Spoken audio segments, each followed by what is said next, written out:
guard on mouth. Yep. All right, welcome to another Sunday Superversive live stream. This is our once-a-month Pinkerton Q&A. Here to answer all your Pinkerton's Ghost questions, desires, whether or not you want the answers. You're gonna get them. I'm joined today with Ken Dickason, Anthony Marchetta, as always, and our special guest, David Hallquist, the author of Guardian, Warrior, the Warrior Integration series, and the current series of episodes, the Blood Money trilogy. How are you guys doing today? I'm pretty good. It'll be well. Excellent. Wonderful. You also, David, also edited the Mercury Planetary Anthology series, published by, whatever, Richard... Superversive Press. No, well, yeah, it was. Richard Palinelli picked that up, yes. Wasn't that Silver Empire?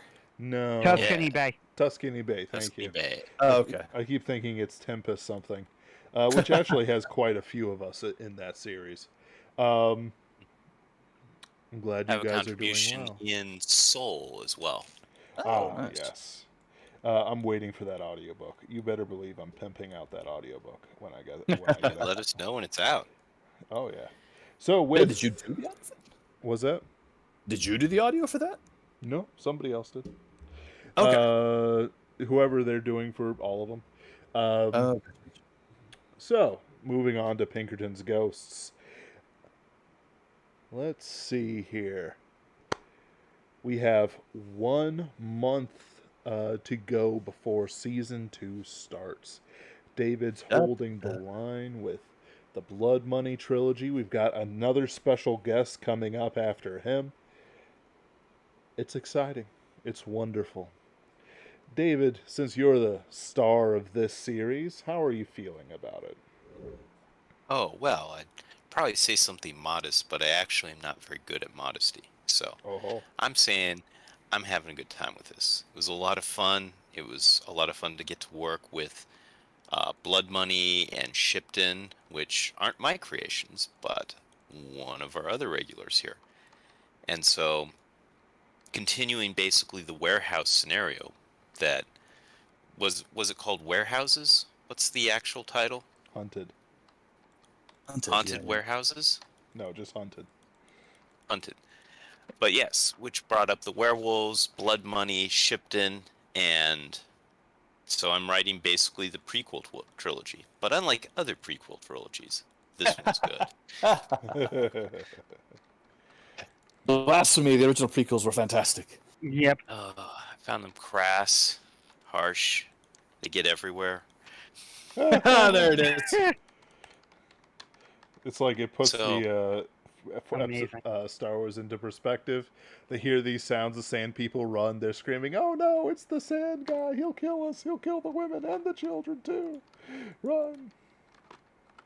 Pretty much. Yes. Yeah. So yeah, with we've got old Tom, who, since this is in the 80s, he's not the battered old, one of the few Pinkertons to survive to retiree characters that he is in the standard serials, but he's back there making his way really prime of his career, though even by the time of his prime of his career he's seen a lot, but his encounter with Blood Money is going to give him a whole new perspective on what a lot is. So he is going to have to resort to increasingly desperate measures. He's going to have to be more resourceful than he's ever had to be before. He's going to have to deal with kinds of threats that he's never had to deal with, that no one on their own, no matter how much training they have, should have to deal with on their own. But there's no one else. It all falls on him. Can he stop the rampage before it's too late? Dun, dun, Dum, dum, dum. Yes, I have every hope in him. Well, Tom's tough. It was a lot of fun writing a guy like this who's like basically the kind of rule I have is he's a regular guy. Like Jack Morrow's a force of nature, right? Yes. And the other Pinkertons all have things that they've got. You know, they can see the Varan Visio, or they have a magic ring that has stuff. They've got a little bit of an edge in dealing with the supernatural. And old Tom's just got his considerable fortitude. But Which honestly makes Old Tom just a little bit more badass, I think, than the others. I mean, Oh, I like yeah. the character a lot. He's been a ton of fun to write. I have a question, actually, Mm-hmm. briefly, regarding Old Tom. Ooh. Yeah. When I was a boy, I absolutely loved the movie Muppet Treasure Island. And every time I hear somebody talk about Old Tom, all I could think is, Old Tom! Aye! Real Old Tom! Aye, aye! Dead Tom! Aye, aye! Has anybody seen that movie and do you know the reference? Or am I just speaking right into the thin air? I All actually Greek to watched me. it last week. Great. Excellent choice. I knew I was in the right group. Anthony, when you made the character of Old Tom, was that deliberate? That was Ben's character, not me. I used Ben. him. Ben Really? created him. Ben, Wow, when you so were Old making Tom's Old really Tom, been was that around. deliberate? So, Old Tom does have a bit of a history to him. Originally, he even though he's not entirely aware of it, he does have a bit of a lineage when it comes to the Pinkertons. I think his great granddaddy or granddaddy or something like that was a Polish immigrant who Mr. Pinkerton, Alan Pinkerton himself, picked up to be a strikebreaker, and just something about the way he worked implied that he could do a lot more than just beat up some commies. And so he becomes like the first like Chief Pinkerton, not Control, but just like, you know, the paranormal Pinkerton running around. Frank Luke, I need to get back to Frank Luke actually, but he has actually got one set in like the first years of it where they have to deal with a ghost train. It's a very good episode. I'm looking forward to when we get that done. Ooh. Ghost trains are always cool. Oh It's yeah, like trains are cool, ghosts are cool. Almost any case, when you combine two things that are cool, you get something that's the square of the coolness. oh absolutely. And It's ghost true. It's trains a are- logarithmic exponential. Oh yeah, and ghost trains are themselves a classic story. We also have one by Carolyn Furlong, who I hope we can Really? get together and get that going as well. Sometimes these things, you know, it's hurting. I describe it as hurting cats, and it is hurting cats. I love you guys dearly, but it's hurting cats. I love you. I love you dearly, but you know, I'm holding your head into the piss stain to do it anyway. No. One more comfortable every time. I love complaining about it more than I actually hate anything that's going on. With You're a true let's millennial. see. No, I'm a Gen Y. I was born in '89. Leave me alone. So I don't really know what Tom Stretcher's father is. He probably fought in World War II. I think Tom Stretcher is a Vietnam vet. I think that's his backstory. Ew, he's a boomer. Backstory I have for him is he served in the U.S. Army in Vietnam. Mhm. Machine gunner, actually. Mhm. Light machine gunner. And he then was in the police department, worked his way up to detective, saw a lot of bad things there, and then went into the Pinkertons. So Nice. he's, by the time we even get to the first one in Hecontries, he's already been dealing with lots and lots of horrible, dark stuff for a long time. Mm. So, yeah, he's a pretty resilient guy.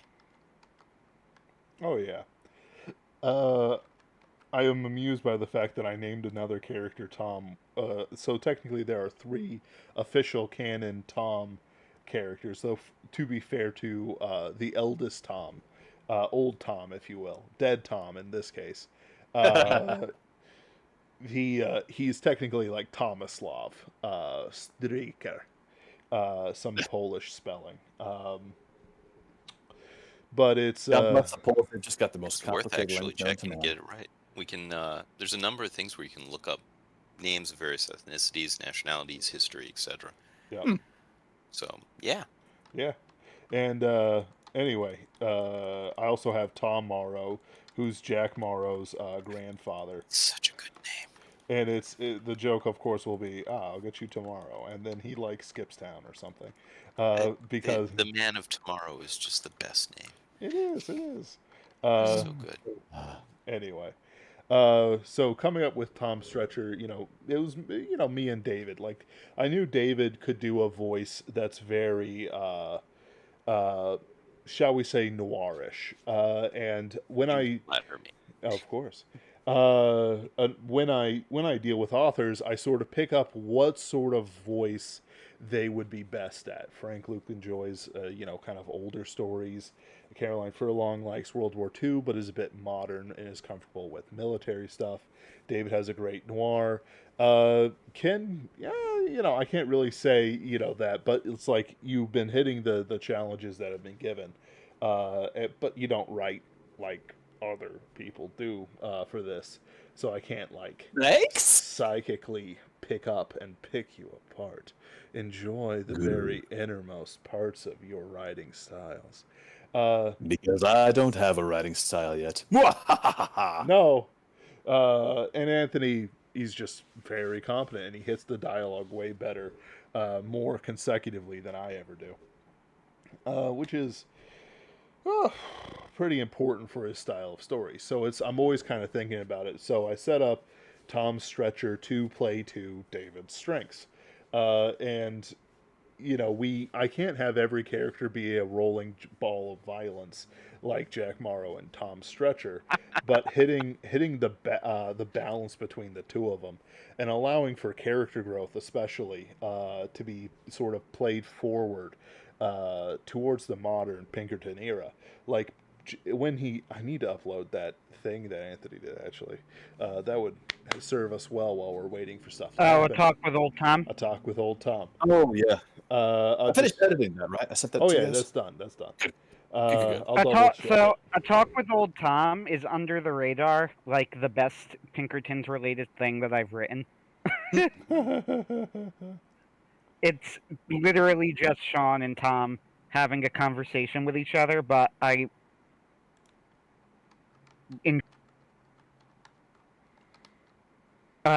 however, I don't know if Ben agrees.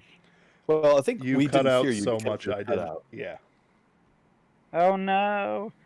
I said it's under the radar. My favorite thing my favorite Pinkerton related thing that I've written, but I don't know if Ben agrees.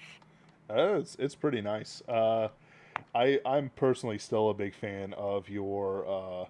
Don't forget to ask a question, guys. Like, that's what we're here for. I mean, we'll chat and flatter each other all day, but we're here because our people pay for it. Let's see here. I did kind of like Rucastle Manor Mystery. I know you like For the Man Who Has Nothing. I don't know. Sometimes I just forget what I like and don't like, and I just kind of have to let it ride. Yeah, I know that feeling way too well. Cereal by this So I point. will say too, Old Tom was originally invented because the original backstory of Sean was always very similar to what we got, but Old Tom wasn't a part of it. It was the original backstory that I submitted, because this, by the way, just so you know, this is how we started Pinkerton's Ghosts. This is what we did. Ben contacted us and said, give us a character with a backstory. So when I pitched Sean to Ben, I pitched him as somebody who was like a high roller in real estate whose wife left him and then went off into the Pine Barrens where he encountered a witch, and this caused him to join the paranormal Pinkertons and turn his life around. And Ben was like, that's good, and I like the idea, but you need a connection point to the Pinkertons. So said, how about he was mentored by a guy named Old Tom? And we threw that name into like the first story.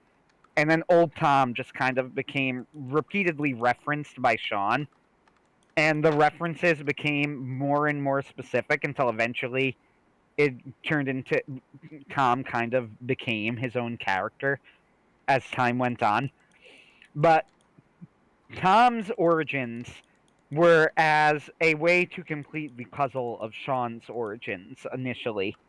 Though, for all I know, that could have been, this is something I do all the time, so it's plausible to me that Tom could have been a character that Ben had in the back burner, and he just thought he would fit here. Yes. Which is something that I do all the time. I mean, that's what Blood Money was. Blood Money was a character that I had on the back burner with other stuff I was doing that I said, hey, that'll fit really well with Pinkerton's ghosts. Yeah. So you have wanted a gangster vampire for some time, then? Yes. Okay, fair. Except that Blood Money and Shipton were originally part of a series, and all of this is stuff, by the way, that may come back. So, how about this? Phil, originally, who is an antagonist who shows up in Bad Service and Party Crashers. Right. He was originally a much larger character in this mythos. And in fact, he actually had like he had a whole he was originally had a whole redemption story. Mm-hmm. Now, of course, Phil's story may or may not be over yet, depending, since we don't see what happens to him after Party Crashers, though he was in a very bad state at the time. But depending on what I do with Phil, I have not done as much with him as I would have done in a different universe, than Pinkerton's ghost, so he does not play as big of a role. Similarly, Blood Money was always the villain of these sets of Shipton type stories. The original story Hero was actually like a superhero story with a hero who I called Paladin, who was supposed to be like the immortal Sir Lancelot in inner city New Jersey, which is an idea that still kind of tickles me. I still think that's kind of a cool idea, and I wish there was a way for me to incorporate it. But eventually, as the story was evolving, I realized that I needed a hero that fit the setting a little bit better, so I invented Nick. And Nick is another character who actually shows up in Pinkerton's Ghosts eventually. He is a major character in Party Crashers and will, knock on wood, one day be getting his own novel. So that whole universe, though, has been there in the background for a very long time. Even Morgana, for that matter. Morgana has also always been like a villain in that universe. She was connected with Lancelot, so that's why the Arthurian stuff. Yeah, that's why the Arthurian stuff comes in. For that matter, there is even a subtle Lancelot connection in Sean's backstory, because this is referenced for those who were paying attention in Ghost Store. The Ring of Dispel was originally owned by Lancelot, which is how the actual, legend, mythology, whatever you want to call it, works out. So, I was able to get that little bit of background in there. Unfortunately, the idea of having an Arthurian knight in inner city New Jersey, as much as the idea tickles me, I couldn't really think of a way to make it work properly. I actually even had like a full story plotted out and basically tore up the outline. Yeah, actually, I do. It's really funny too, Anthony, because you write Lancelot in New Jersey, whereas I was Merlin in a L.A. revival of King Arthur. Arthur is supposed to regenerate or be reborn. Well, in this one, Merlin survived and he's never died, but he's been looking for Arthur the entire time, and for whatever reason, now is the time of London's greatest peril, and he must come back. In Los Angeles, da da da da. I dig it. I kind of like the dissonance of the idea that you have something as mythic as the Arthurian heroes, right? And then I just agree. go to the grittiest, most mundane environment you can possibly go, and it makes them pop more. I agree with this, and I do like the idea. It was just the thing, though, that as I kept trying to work it out, I even had a full plot line written. Like, I had the plot, I had it outlined. Not in like meticulous detail. I would have had to fill it out, but I did have it outlined. But I never really liked where it was going, and I wanted to go into a more... The other problem, too, was that Lancelot was a superhero, and as I was outlining it, I wanted to go into a more detective-type direction, and I didn't think that the character fit that, so I added a secondary character who was Nick, who was a detective, and he would do that side of it, but as I plotted it, he became more and more prominent until eventually I said Lancelot doesn't even really have a role here anymore. You know, it just makes more sense to leave Nick as the hero. Sure. I Appreciate do that. like the, really do like the dissonance of it, you know, and it's one of those things that maybe in a different place and different time I could have made it work, but with the idea as it evolved, he started fitting less and less with the story as written. Sure. And Nick, so the novel starring Nick is going to be the evolution of that concept. It's going, you know, and there will be witches and things in there, you know. For, again, people who are paying attention to Party Crashers, I imply things about Celia, that she has a connection to this, and that Morgana has a connection to this, and that blood money going up against them, and, you know, nobody really knows the full scope of what's going on, so everything is kind of, everything is a powder keg that's kind of set to explode. Twisted Skein. Hey, do we have any Texans? Megabuster Shepherd is wondering. Not in. I mean, none of us are Texans currently. No, but like, you know, that is a potential thing. We got Missouri, we got New Jersey. I generally handle East Coast and Right. kind of in a broad area. We got California, LA. But Texas would be cool. And there's all kinds of crazy monsters in Texas. You got Chupacabra. You know, it is surprising and that we don't have a jackalopes and- Texan. I'm pretty sure even of the guest stars that you had me look for, Ben, none of them were Texans either. Although we did get one of those degenerate Ohioans, so that's close, I suppose. Yeah, I man. don't understand Ohio, but technically, all Texans are descended from Missourians. So, I'm sure they love it when you say that. and that's how I say it. Because you know, I don't think Texans have a beef with Missouri. It's Oklahoma that the angst Oh, that's comes true. up. That's true. yep. But like And I only everyone know has about- angst with Oklahoma. So The I only know Sooners about and that so beef on. because of various John Wayne movies, like McClintock. I actually hmm.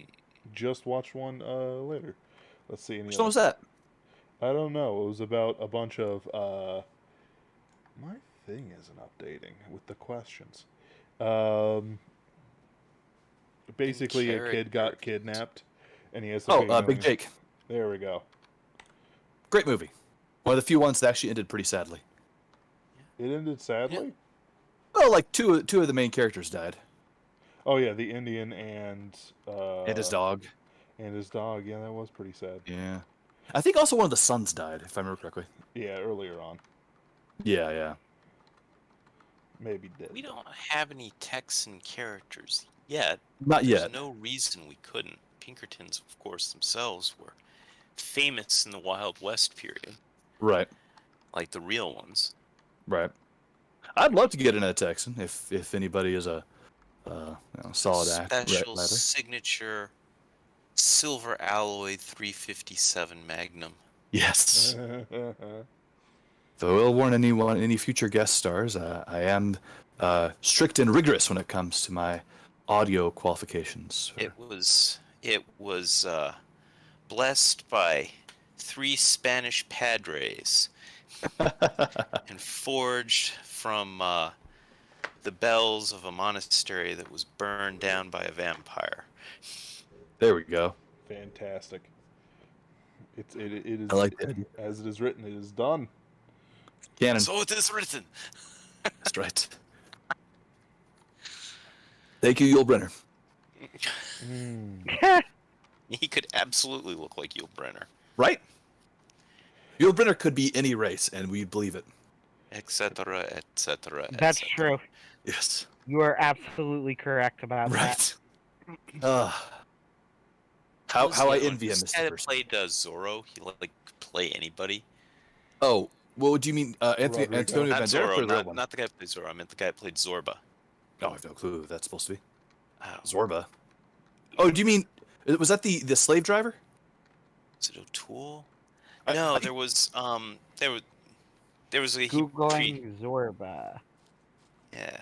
Anyway, I Is it the guy that? Oh goodness. You should know Oh, your celebrities. Zorba man, you're the in Greek land. is a novel written by the Greek author Nikos Kazantzakis, who first published in 1946. Well, I was talking about the movie, but But we're talking about the Ten Commandments movie. I think it was O'Toole, but I could be wrong. You know what? I'm just gonna Google this Well, he's because I'm also lazy. fantastic. Well, Ten Commandments. It was amazing. adapted into a successful 1946 film of the same name. Da, da, da, da. I'm reading this. Well, the best part about Ten Commandments is you had two A-list actors who didn't like each other, and it showed perfectly on screen. Really? Oh, I didn't realize. That makes sense. Yeah, no, there was an actual like kind of rivalry going. The Ten Mm. Commandments is a great movie. Yeah, they're both like top dog actors, Right. and so you've got Moses and Pharaoh, and like you just sparks are just flying off the screen whenever they're on the same stage. It's Ah. great. Oh yeah, I loved him in the movie. So there is no one named Zorba in the movie. Are you sure you're not thinking of Dathan with Edward G. Robinson? The guy that talks like this. See? No, the guy is not. No, don't worry about it. Okay, cool. We're way off the path. Boy Scout camp tells a tale of being a Bigfoot deep in the swamps. Not hard to spin that out into a proper yarn. Need a good hook for a Bigfoot hunt. Do we have any Bigfoot stories?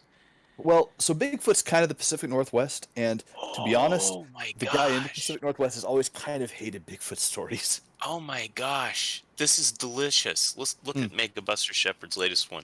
Okay. So Quincy Morris, Mm-hmm. that Dracula canonically gets killed off by Texan gunslinger. Maybe you can have a guest character descended from Quincy Morris. What if the Texan with the silver revolver is descended from Quincy Morris? Mega Buster Shepherd, that is a fantastic idea. I am It's like, you know, he sold. hits 16 or 18. No, it's 18 because it's the States. Sure. And it's like, Here's your son, grandfather's gun. now that you're a man, there's some things you need to know about. Yes, exactly. Well, no, it's Texas though, so he's got to be like when he's 12. No, because he got trained with firearms since he was 6. Let's be real. fair. But There you like, go. he doesn't get the family revolt. He doesn't get the actual relic until then. Right. Okay, I can see that. Anthony, you got to help us out on like Catholic relics. But yeah, There are so many options.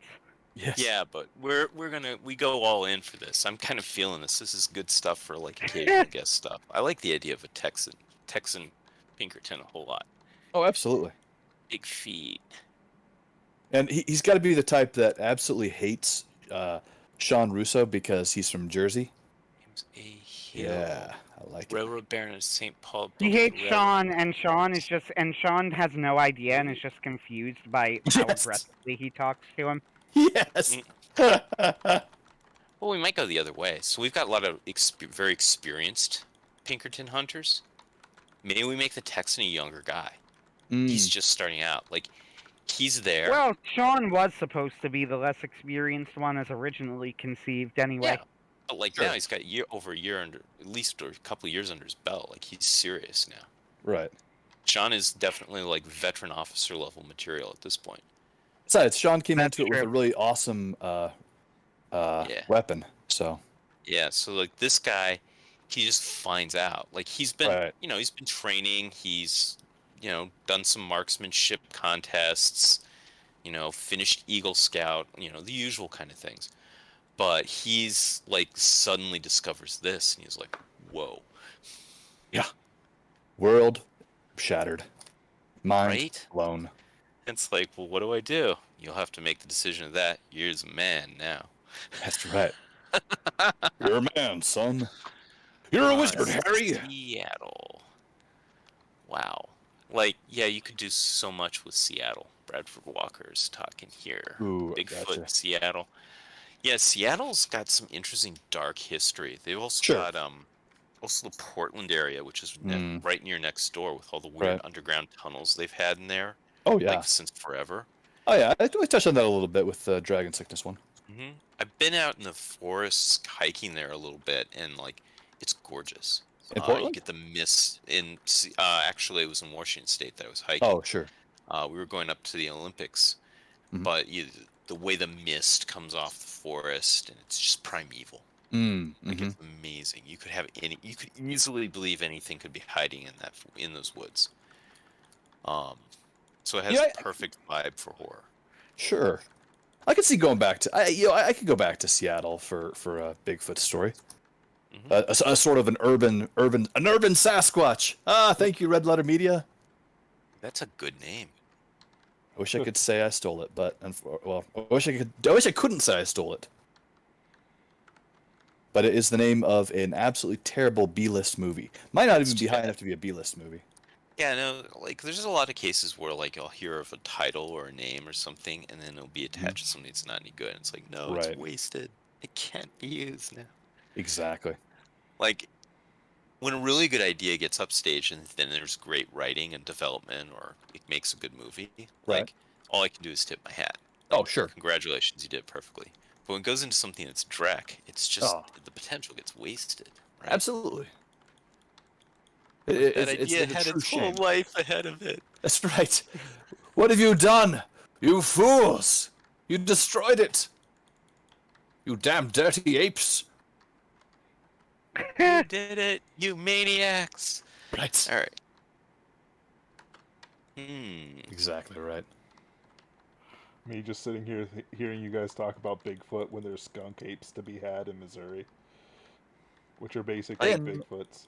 Nobody's heard of skunk apes. You're gonna have to tell the story. Yeah, let us know, man. Yeah. Oh, absolutely. They're just Bigfoots. Have you ever that done smell anything bad. with the old Indian pyramids around there? Not yet. They are on the list though. Okay, because like Missourian Society, or was it Mississippian? I forgot what they call it. The Mississippi. Like that's one giant question mark. No one even knows. Like they just kind of shut down. People have theories, but there's no history on it. They were all I've gone never by heard the of time this. we got there. There was towns and pyramids and all kinds of stuff. Really? I'd never Yeah, heard of the pyramids. So they're Earth pyramids, not necessarily giant stone pyramids like Sure, Gaza sure. or Right. like the Aztecs. But it's legitimately, like it's pretty cool. They raised up these huge mounds which you can dig for a whole bunch of different stuff in it. I know I've got the Thunderbird listed for another story, and I know that the cave systems are pretty crazy here. And that's really what I focus on with this stuff, just because it inspires a little more fear out of me, so I can write a bit better fear. I know with There's also the Missouri Underground. There's like a city under a city out there, isn't there? Ooh. so there's the Kansas City Underground. Yeah, which that's is like- But you're all the same, Ben. no, we're completely different. It's a river. It's the same city. It's just on two sides of a river, Ben. There's no difference. Kansas City is on the other side of the state. It is 4 hours driving away. 10 minutes by bridge. It's so No. sad to see somebody be such in denial. You people. Yeah. What do you mean, you people? I said you people, and I meant it. No. I do like the idea of going into the swamp after a fugitive, but then encounter a swamp ape. I might do it that way. That sounds pretty good. Technically, the whirling Wimpus is a sort of Bigfoot. I mean, Oh, I really? love the I mean, whirling kind Wimpus of, a yes. lot. Dude, you made me frightened of something called a whirling Wimpus. That is an epic feat. The whirling Wimpus is actually a pretty scary monster, believe Yeah. it or not. It's just like you hear the name, you want to burst out laughing, like Yes. Snarly Yow. But like, that was amazing work, man. I remember Thank when you. Anthony pitched the idea, and both Ben and I said, "This is the dumbest villain we've ever heard," or something to that effect. Maybe I said that, I was and just Ben disappointed disagreed. because we didn't get a Snarly Gaster. But Yeah, the original idea, the Snallygaster, I believe, is actually like in the lore the Whirling Wimpus's arch enemy or something. And I actually wanted Sean to interrupt a fight between a Whirling Wimpus and a Snallygaster, but Ben vetoed it because too many alligators. Yep. He was doing Green Sun at the time. Yes. Yes, Yeah, basically. I have. that was Yeah, literally. decision. The funny thing is that's literally the only reason he vetoed it too. He's just like, you know what though, we've had too many alligators lately. I mean, fair, really. It's so like you could never really have too many alligators, but that's within the same story. All right, that's the thing. That's the key here. Within the same story. Yep. That's fair. So like you can have like a million alligators in one story, but not a million stories about alligators, unless Right. you're some sort of perverted alligator enthusiast. I don't know. Which, not in this case. Not in this case. We've all got our own peccadillos. One day Sean fights an army of alligators. I'm sure this would be hysterical if I could understand This what you're one's for saying. you, Ben. Sean fights an army of alligators. So, Sean fights an army of alligators dedicated to Ben. Fair. So things I'm considering with Old Tom. The next thing that's coming up in the Blood Money trilogy is you will actually get to see Shipton. Mm. So I will introduce you to the glories that are Shipton in the 80s. Yes. Things Then- were better then. Yeah. Mm-hmm. Yes, that's when it was better, which is not kind of good. horrifying. Better. Everyone admits that the 80s were the best decade. I'm if still they don't, wondering they're if wrong. if I should put together a folk song for Shipton, but I don't. If are those kind of like a thing that happened in New Jersey? Folk songs? Yeah, No. I wouldn't think so. Okay. New Jersey is a joyless place. We don't do things like sing. Uh, Let's That's see. way too lighthearted and fun. It's like the person in It's like the scene in Italy where the Italian started singing onto the street, singing with the windows open, and everybody joined in. And then Oh, yeah. somebody tried it in New York, and the Oh, woman it's stuck her hilarious. head That out and was yelled, great. "Shut the They were like, fuck up." "Shut up!" I love that moment. That was everything really that should funny. happen. Because New York and Italy are two extremely different places. Oh, sure. And they should be. Yes. I mean, it reminded me of Eddie Murphy's thing where he's like, "Welcome, New York. I love you." Ah, beautiful. Another thing that'll be coming up with Old Tom is he goes to a masquerade ball of all things. If there's anyone less likely to go to one of those, it would be Old Tom. Wow. That will be the the Mask of Silence. Yep. Looks like the Mask of the Red Death, just different. Yeah. There's a little bit of Red Death mask vibe Okay. there. It was also Ooh. just all the stuff with the masks. I was getting sick of it, and it just kind of poured out of me. Sure. Um, That was one of So- my favorite horror stories when I was a kid. well, it takes a bit of a different vibe, but The yes. Mask of the Red Death is one of my favorite Edgar Allan Poe stories. It's a fantastic story. Now you've made me want to do something with it since I've already riffed on Poe once in the Rewcastle Manor mystery. I riff off of the Fall of the House of Usher at the end there a little bit. Now One- you're making me want to do Mask of the Red Death. I mean, one Dave's of got the dibs. I know. one of the science fiction called writers it. did a. Actually, I've seen 2 science fiction takes on Mask of the Red Death. Really? One was he just took Mask of the Red Death and called it Mask of the Rad Death. Oh, no. And so it was That's like Senator awful. Prospero in his underground bunker. Oh, no. And like they're doing fine with all their debauchery until someone shows up with a disguise in bad taste, which is a radiation suit that's glowing green. Ah! So the problem he with he this, changed like 4 words, That's pretty awesome. and it worked. the problem that I have with this, or semi-problem, is that the Mask of the Red Death is more of a fable than a traditional story, Well, yeah. Yes. and it's extremely allegorical.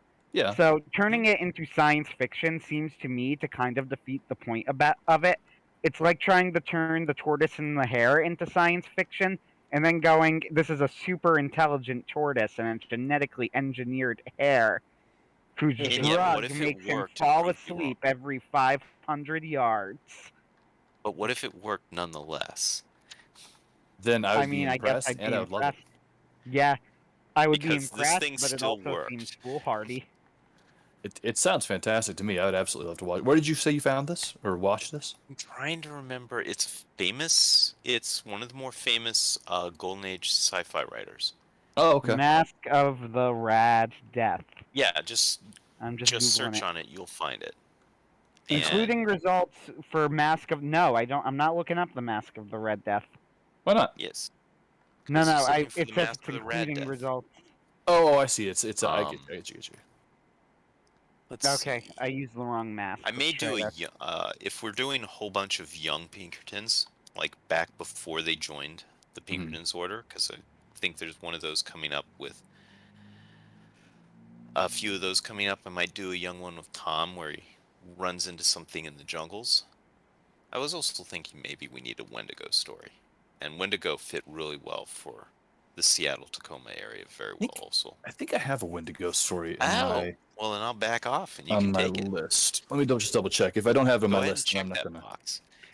Let me just So- see. If I don't have it on my list, you can go for it. Wendigos are cool. So, like, we don't need to over-represent. Our bread and butter are vampires and werewolves. That's like the bread I and butter cannot of find it. Pinkerton's monsters. Okay, so here's something that everybody's talking about historical cases that we're going to use. I'm going to tell you something that I discovered earlier this year, not that just a few weeks ago, and that I am going to use in a story.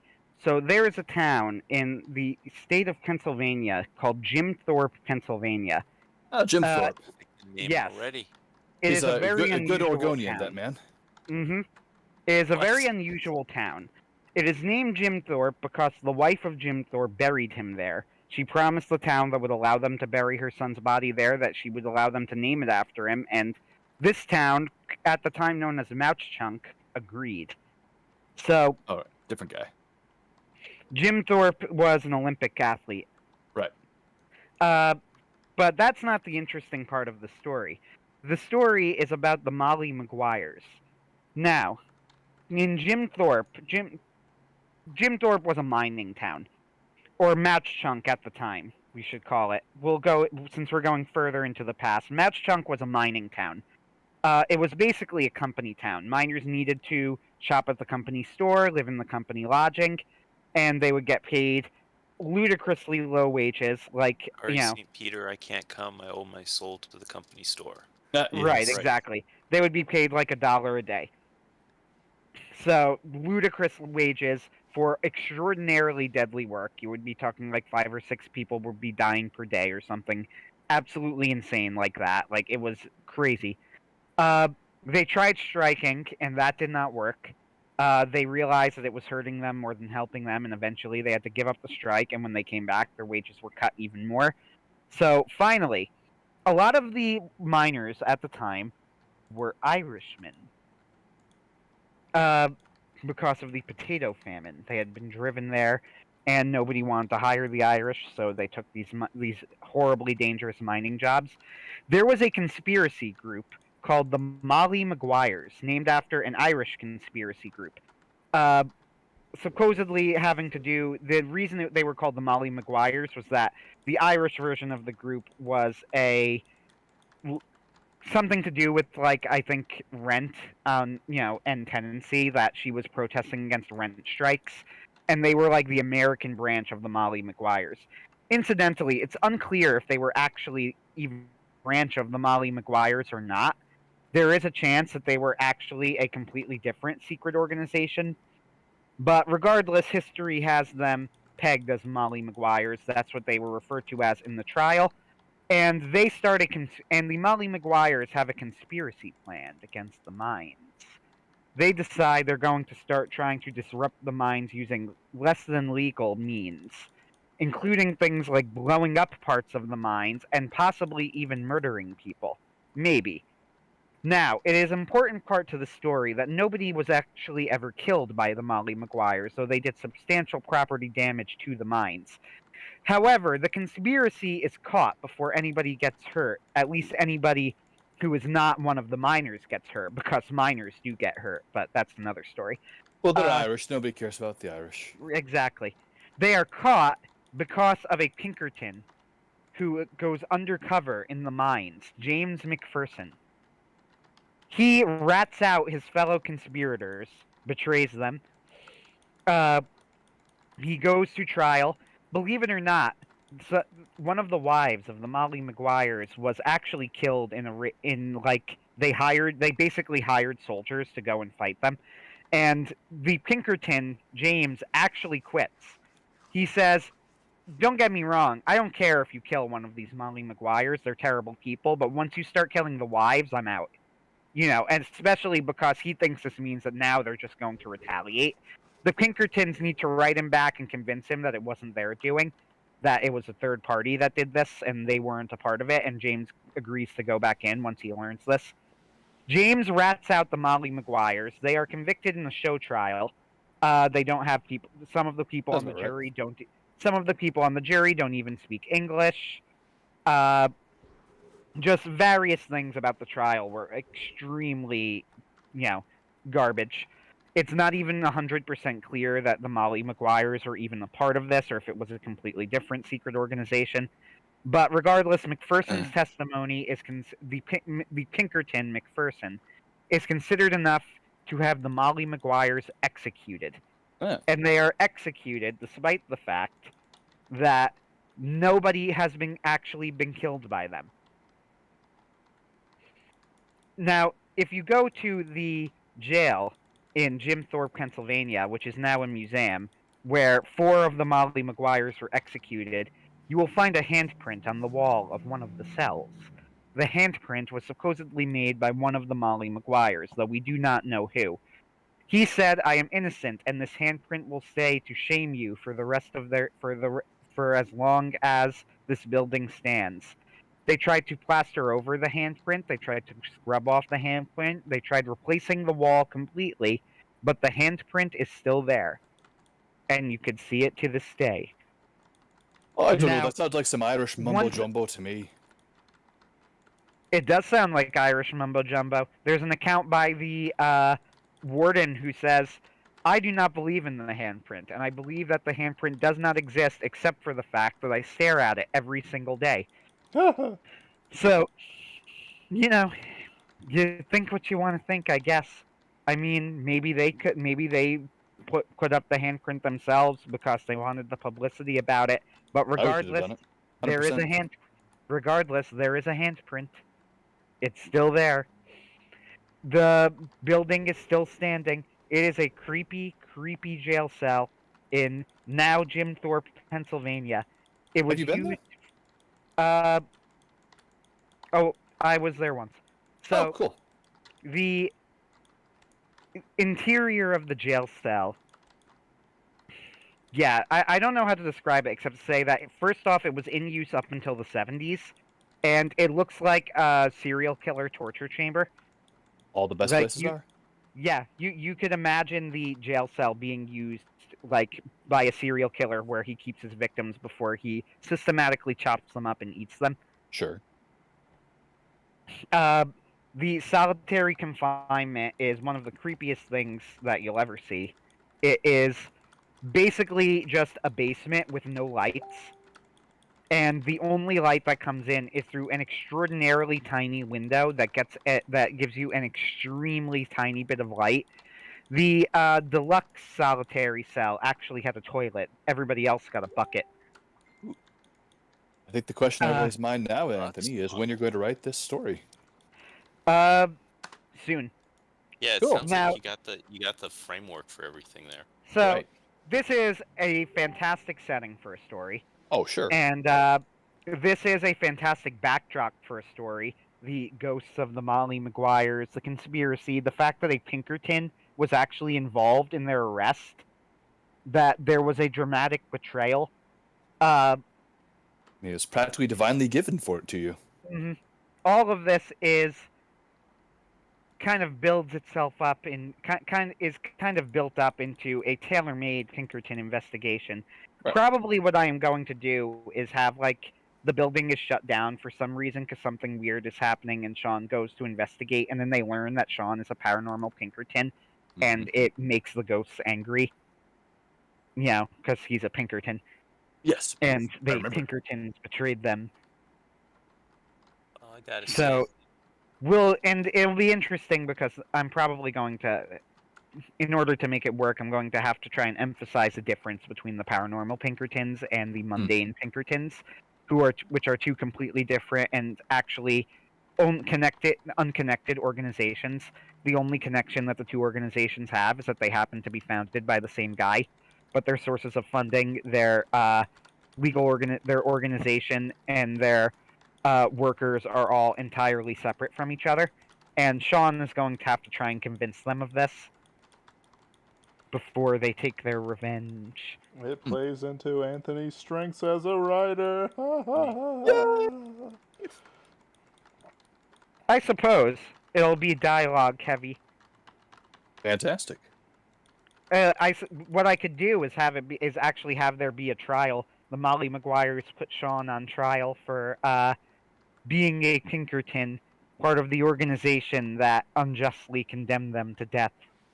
Wait, this will be another time travel episode for. No, Sean. no, it wouldn't be. It would be ghosts. Oh, okay. Oh. Okay. and I they, like I'm not they'll be intending it like, to we're be. not associated with the detective agency anymore, and they'd be like, yeah, a likely story. That's right. Exactly. I like that. I like the idea of a ghost trial. I don't know why, but something about that strikes me as entertaining. Right? Like, who's gonna bear a grudge more than a ghost? Yeah, exactly. And will they insist? And will they insist on actual justice, or will it be the kind of vengeful nonsense justice that ghosts are Like, that's part of the known for? drama. Right. That's part You of never the drama. know. You know, one thing I could do, now that I'm thinking this over, is I could have, like, his witness for the defense be the ghost of James McPherson, who defends himself at the trial. Goes, you know, I was doing my job as a agent of justice, and you were all, and I believe with all my heart that you were all murderers, and Will I he- prevented it. Will he Okay. be able to call any witnesses from the Eternal Realms? Or will it If just be so, people that are you have haunting to the you have area? to have a hilariously horrifying summoning ritual where like lawyers are sacrificed so you can bring from the depths of hell. It's gonna be great. That would be pretty funny. In a really dark way. Yes, That would be pretty yes, funny. yes. I am the lawyer who is working against you on this. And Why we've do I have already- a score? We've already got the perfect lawyer character, Pittance Saint Devay. Oh, that's gosh. a good name. Yes, Oh, that's yes, such a good name. yes. And then, sir, I gotta say, if we're gonna have ourselves a lawyer, we gotta have a lawyer that talks like the Hyper Chicken from Futurama. Sir. He just, you know, Sean objects to not having a lawyer, and then Lord Saint Devay shows up. And he goes, "How did you get here?" He goes, "I don't know." That's right. I took the wrong turn at Albuquerque. He goes, No. "What?" He goes, "I need a lawyer." And then all the Molly Maguires start talking to each other. All right, as a matter, they go, "We have decided that you are permitted to have a lawyer." And then Lawrence Saint Devay goes, "What did you get me into? So I've Who already even are told- you?" I've already He told goes, "Hey, wait a them- minute." Oh. Sean goes, "Wait a minute, aren't you like the Paranormal Pinkerton's company lawyer?" Mm. He goes, "Yes, but Well, he'd be his I- defendant. He'd be his I defense was attorney in then. Texas at the time." I was dead. Now I should I'm be in allowed to Pennsylvania. rest. Now Right. I'm in Pennsylvania. Megabuster Shepherd asks, "What are the ultimate goals for your characters?" Actually, that is a good question. That is a It good is a question. good Ben, question. start. So, Jack Morrow's ultimate goal is to become a better person than a less vengeful, a less violent person than he was before. His character arc will take him through the full gauntlet of Hamlet-esque vengeance and so on and so forth, towards his father, the evil, the inexcredible Jeremiah Pike, to the point where his enemies are going to start taunting him with his father's name. his character arc set up for season 2, because he was kind of a static character in season 1, will be him sort of going through the motions of vengeance from the dramatic reveal of season 2, but halfway through it, it'll start to sound hollow. And I'm going to do that through various means. Of course, the joke is that, he kicks open the door to a Grand Mason lodge and discovers that a monster has already started to eat the people there. And he's like, "Did you save any for me?" No, I just went wild and crazy and killed everyone here. That was the wrong choice. He should have saved me half. And then he, starts killing the Minotaur or whatever that got free. No, that's kind of like joke territory. But eventually, I want to move him from sort of barbarian man of the woods, non-civilized, to something civilized. I want him to, have a marriage, family, all that jazz. He's gonna meet her in the third special episode, which I should link our subscribe star, actually. That's a good idea. And sort of like turn from shall we say, the non-civilized to the civilized, which is a very important character growth for him and how he's designed. Nice. Ken, you go next. All right. Well, Jim's ultimate goal is oddly kind of simple. As revealed in his penultimate episode, Jim's goal is to find a way to bring his brother back from his state as a ghoul. Oh boy. Yes. And everything he's been doing has been kind of leading up to that possibility. And so, of course, we just have all kinds of hilarious diversions and sidetracks and side quests that disrupt him from this goal as he tries to learn more and more about the Verum Vicio and necromancy as a whole before he can actually properly bring his brother back. Yeah, I see no potential problems or complications. No. Now, I will say this. Kin himself has no actual problem with necromancy as a magic art, and I tend to think it's nonsense why so many places that have, magic as a practice are like, "Ooh, necromancy is the forbidden art because it's violating the laws of nature." Everything we do is violating the laws of nature. But so that may play into some of Jim's eventual discoveries, along with the possibility of, Kin was wrong the entire time, and necromancy is actually horrifying, and you should never delve into it.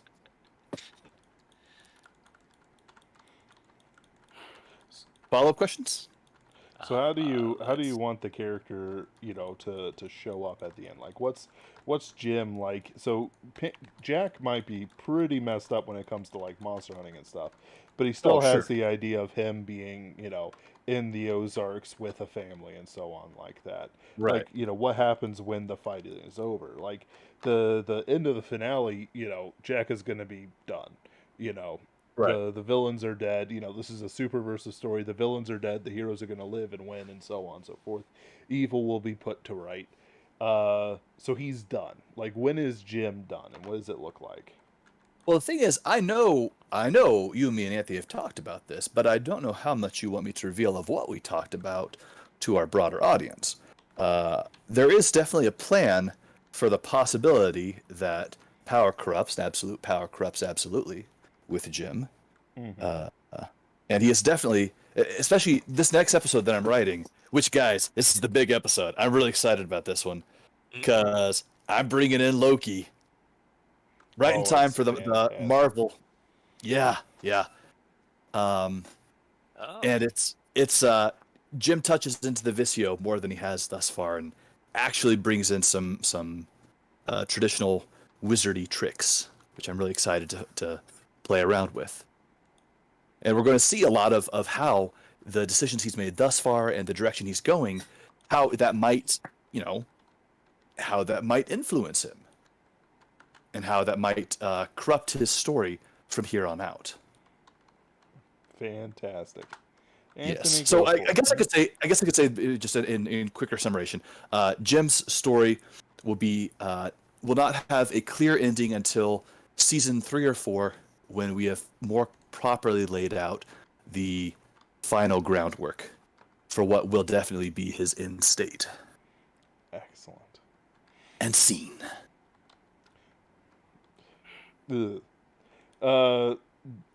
Hollywood. Ugh. Oh, Anthony, go for it. yeah. Should I go? Yes. Obvious. Okay. So, in terms of where Sean's story is ultimately going to end up, I always thought of Sean as the least Pinkerton and most human, if that makes sense, of Sure. the 3 main Pinkertons. The other Pinkertons, in many ways, are so used to the life of the Pinkertons, especially Jack, but Jim as well, though in a different way. His corruption is, through magic and attraction to power and things like that, Right. and that's partially driven by love of his brother, but all sorts of... There's a whole cocktail there. But Sean is the most human of the Pinkertons.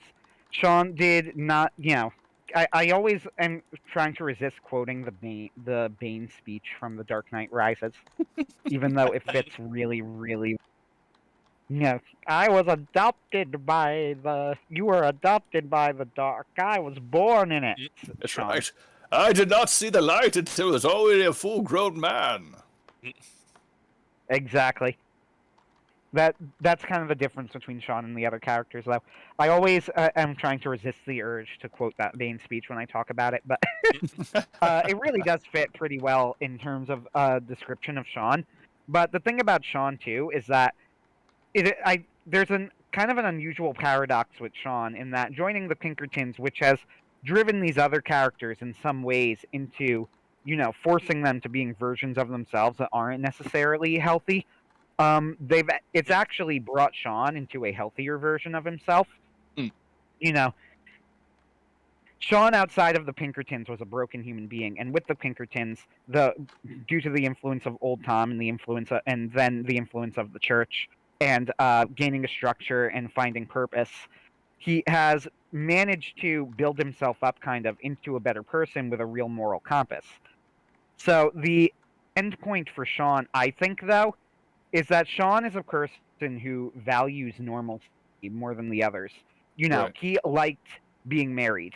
He enjoyed it wasn't just like a temptation thing.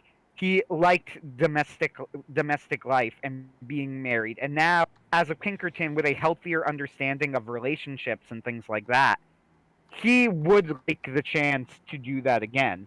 And the end of Sean's journey is going to see Sean, like, he is the person. I love not the arrow for its swiftness or the sword for its sharpness, but only that which they defend. Great Sean quote. is going to end up, which is one of the best quotes from the entire Lord of the Rings series. Absolutely. And that's going to that's kind of where I see Sean's journey going. I don't necessarily see him retiring from the Pinkertons. In fact, I don't think he will. But Sean recognizes that the paranormal Pinkertons' value as an organization is in protecting the world of normalcy that he values, but true normalcy. We're not degenerates here, right? There's all these things like, let your freak flag fly and whatever. None of us support that sort of thing, and Sean does not either. And so Sean ultimately sees, he sees himself getting married. He sees himself having children one day. He sees himself raising a family in the church and helping to forward the cause of Western civilization. And the paranormal Pinkertons, to him, the value of them as an organization is their ability to facilitate that and keep the innocent people safe. So, where will Sean's journey end up? Sean's journey is going to end... I don't want to, reveal, the exact thing, just like you were saying, Ken. Sure. But if Sean could pick, Sean would be married with children, and he would grow old, and die. There's a fantastic quote from Firefly too, and say what you want about Firefly, but it is an unbelievably quotable show. Sure. Where Mal is in a battle. It might have even been the Battle of Sereni, but he's talking to another soldier there who's clearly, he's terrified, he's shaking, he can't get into battle, and he says something. He says something like, "I'm afraid of dying," and Mal looks at him and goes, "Everybody dies, son. The trick is to try and die of old age before they could kill you." And that's kind of how Sean sees the end of this. Sure. He's not convinced by everybody dies or in this gritty thing, and Sean's like, well, yes, but I would prefer it to be on my terms. With that said, there's also a point where Sean needs to accept that he's kind of accepted that the Pinkerton life involves a level of self-sacrifice. So right now in the character of Violet, Sean is exploring is having a family practical as a Pinkerton doesn't make sense. There's a reason that canonically most Pinkertons are unmarried and are alone, Right. because it's a very difficult, very lonely life. Old Tom is canonically alone, and Old Tom is alone because other people tend to get hurt in the life of the Pinkertons, and Sean needs to Sean kind of needs to start to wonder if that's something he needs to worry about long term. But I'm trying to be vague because I do know roughly how Sean's story is going to end, but I don't want to just straight out say, this is how Sean's going to end up. Right. But that's the direction that the character's going. Okay, for old Tom, he's not a guy that actually did a whole lot of planning for what he's going to do for his future, let's put it that way. So he's in there because he just can't ignore when someone's in real danger. Right. So he consistently gets involved when innocents are being attacked, when someone's being preyed on, and so his whole purpose in being in the Pinkertons is he can't let it go. Like, he can't just turn the other way. He can't ignore it. He has to get involved. Right. So we sort of know what his long-term thing is because we are time travelers looking back into the misty pasts of the 1980s. And so we know that he leads a long career in the Pinkertons, surviving an astonishingly long time in a job like that. Somewhere he loses his eye. He trains a number of other Pinkertons and then actually retires and just kind of part-time advisory as a irritable old man on his spending on his porch occasionally dispensing bits of wisdom. We'll probably have him fold out for one last hurrah, but he's honestly probably just surprised he survived that long. It's not the sort of thing you think of a lot of people retiring from after a long career of it. Have you thought about what his swan song episode is going to be? It might be one big thing that goes out. He might go out for one big final fight. Mm-hmm. He might also be, because this leads into something we haven't done. Mm-hmm. If we do a big team up, Yes. Pinkertons assemble kind of thing, and everyone's on there, and I don't want to break too many hints, but there's something big coming up with the Pinkertons ghosts. Mm-hmm. And so whatever Ben decides to do as supreme autocrat on that, maybe we'll have some kind of big team up and we might see Pinkertons come and go. Well, What will happen? For the season 2 finale, Old Tom, I will say, as of right now, things can change because we haven't gotten to the serious planning stage yet, only the preliminary planning stages. Right. But as of right now, Old Tom has a role to play in the season 2 finale. A very important role to play. So we will see Old Tom return after this, even after this trilogy is over. There is more to see of Old Tom. Tom will return in Old Tom 2. Old Tom kills. That's right. All right. Old No, Tom it's Old 2, Tom 2, the Electric Tommering. Boogaloo. There it Tom is. in Death Wish space. 10. Yes. Also known as Second-Hand Lions. We'll call you Third-Hand Lion. Tom will return in Final Fantasy 47. Hey, that'd actually be a great. That'd be a great name for your Swan Song episode. Mhm. Old Tom in Third-Hand Lion. No. All right, fine. Aw, If the I'll author, get Ben even liked it. yeah, because Mega Buster Shepherd asks us anything you guys haven't done yet that you want to. Ben. Well, yeah, that's what the whole season 2's about.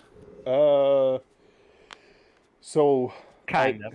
I know this sounds weird, but like my major desires aren't like something I act on as much as it probably does as a writing thing. I definitely want to see one or two Wendigo stories, just because Wendigos are one of my favorite supernatural creatures. I do love knighthood and a bunch of other stuff, cowboys. I think for me, I definitely want to see a skunk ape story. My microphone just fell off. What? All right, there we Yeah, go. it still sounds good. So Yeah. That's because I was holding it. fair enough. I do want to do a skunk ape story. I want to do another puppeteer story because I just love doing puppeteer stories.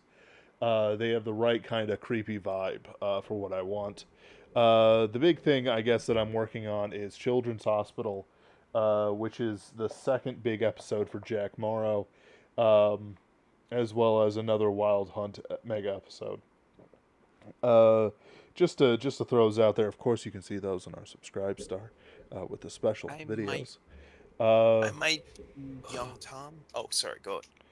But something I haven't mentioned before that I really want to do, like there's always the Rogues Gallery, but let's see, what do I want Jack Morrow to kill? What horror? So there's an episode I've got written down, which is about these kids who believe there's a monster in the crawl space under the house. Of course, they don't believe them, blah, blah, blah. But they're part of the farm network that the Pinkertons protect, which is one of the guest episodes, which is part of one of the guest episodes that Jim Donovan will handle later. It's called Mountains of the Drowned. It's going to be wonderful. And so basically there's a literally faceless, like, not just a hole for a head, but like a head and then a blank spot for a face curled up under the thing, and Jack Morrow's going to try and kill it or get it out of there. I haven't really decided whether I want him to kill it, but like the idea is that there are things out of Jack Morrow's weight class. Like the Hecaton Kyrie is technically not really rated for Jack Morrow. Right. Sure, if you gave him like a week's notice and preparation time and he got the jump on it, he could The probably, Unismasher. right, he could probably find some way to kill it. But like, that's the Batman rules. In reality, if Superman decides he wants to kill Batman, it's over in a picosecond. Because he just goes, straight line to Batman, snaps his neck, and then scrunches him into a tiny hacky sack. Right. I do like the idea of Atlantis, Lemuria, and Mu. It's not that I don't like the ideas, I just don't know how to insert them into Pinkerton's Ghost at this time.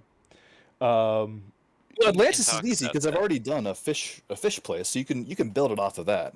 Yeah, Atlantis is easy, but people do Atlantis. I would like something like Lemuria or Mu, Hyperborea, and a couple of others. Atlantis is how A to little overdone. no, it's on the East Coast, technically. Sure. Though don't get me wrong, Fishman Empire, definitely. That's definitely something. But it's something I would like to do. I just don't know how to do it at this time. Anyway. Hey, wait. Mhm. What if like New Jersey's not too far from where the Secret of Inanith took place? Right. Right. So That's a possible in that stuff. True. We've talked Lovecraft, but I think as I recall, the consensus was none of us are skilled enough yet to do that level of horror. That shouldn't stop us. It's a different sort of horror. People give Lovecraft crap, but he was subtle enough and skilled enough to really hit it just right, because it immediately sucks you into the descriptions and a whole bunch of other things. Yeah, so I'm Like- just gonna throw out there. Here's my hot take. Lovecraft was actually a great writer, and I mean that technically. I always hear people go, "Oh, he wasn't a technically good writer." I strongly disagree with this. Lovecraft was a technically masterful writer, and every word he chose was chosen for a specific purpose to create a specific effect. That people do not understand the effect that he was trying to evoke is the fault of modern assumptions going into his stories rather than Lovecraft himself. Sure. Every single person I know who read Lovecraft without assuming in advance, that they knew what it would be like, has adored Lovecraft. Right. Yep. Lovecraft hits all the best parts of auteurship, and he was enough of a self-editor to really be able to understand the ins and outs and do's and don'ts of his story. It's kind of why Kojima is rightly made fun of. Kojima is an auteur, and he's truly masterful in his gameplay and narrative descriptions. I know Razor Fist hates him, and he's got legitimate points.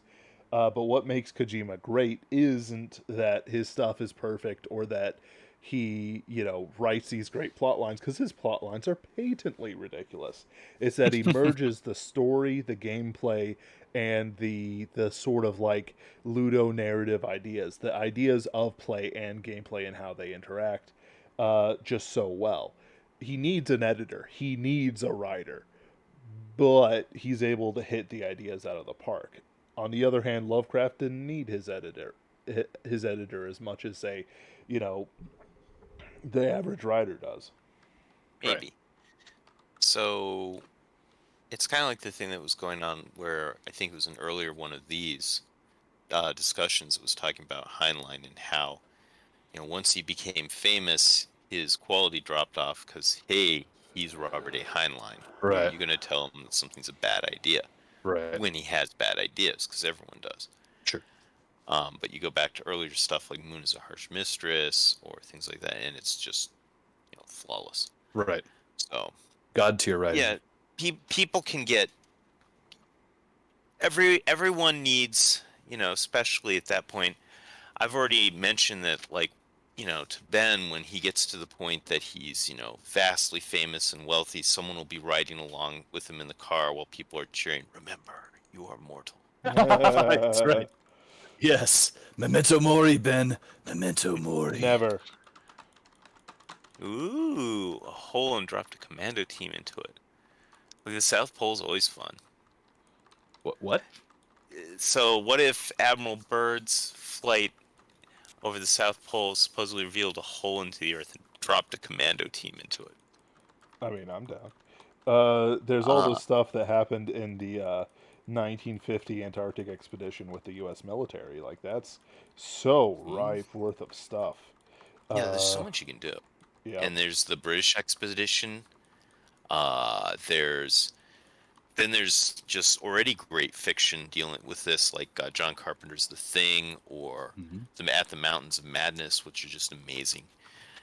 Part of horror is isolation. Like, isolation is stage one for horror, and you can't get much more isolated than Antarctica. It's practically like an alien planet already. I mean, that's why The Thing was so incredible. Yeah. There's nowhere to go. That's right. No help is coming. That's right. You're on your own. And we're then, we're this very dog looks social friendly. people. Right. Hell, and even the earlier thing, which was North Pole.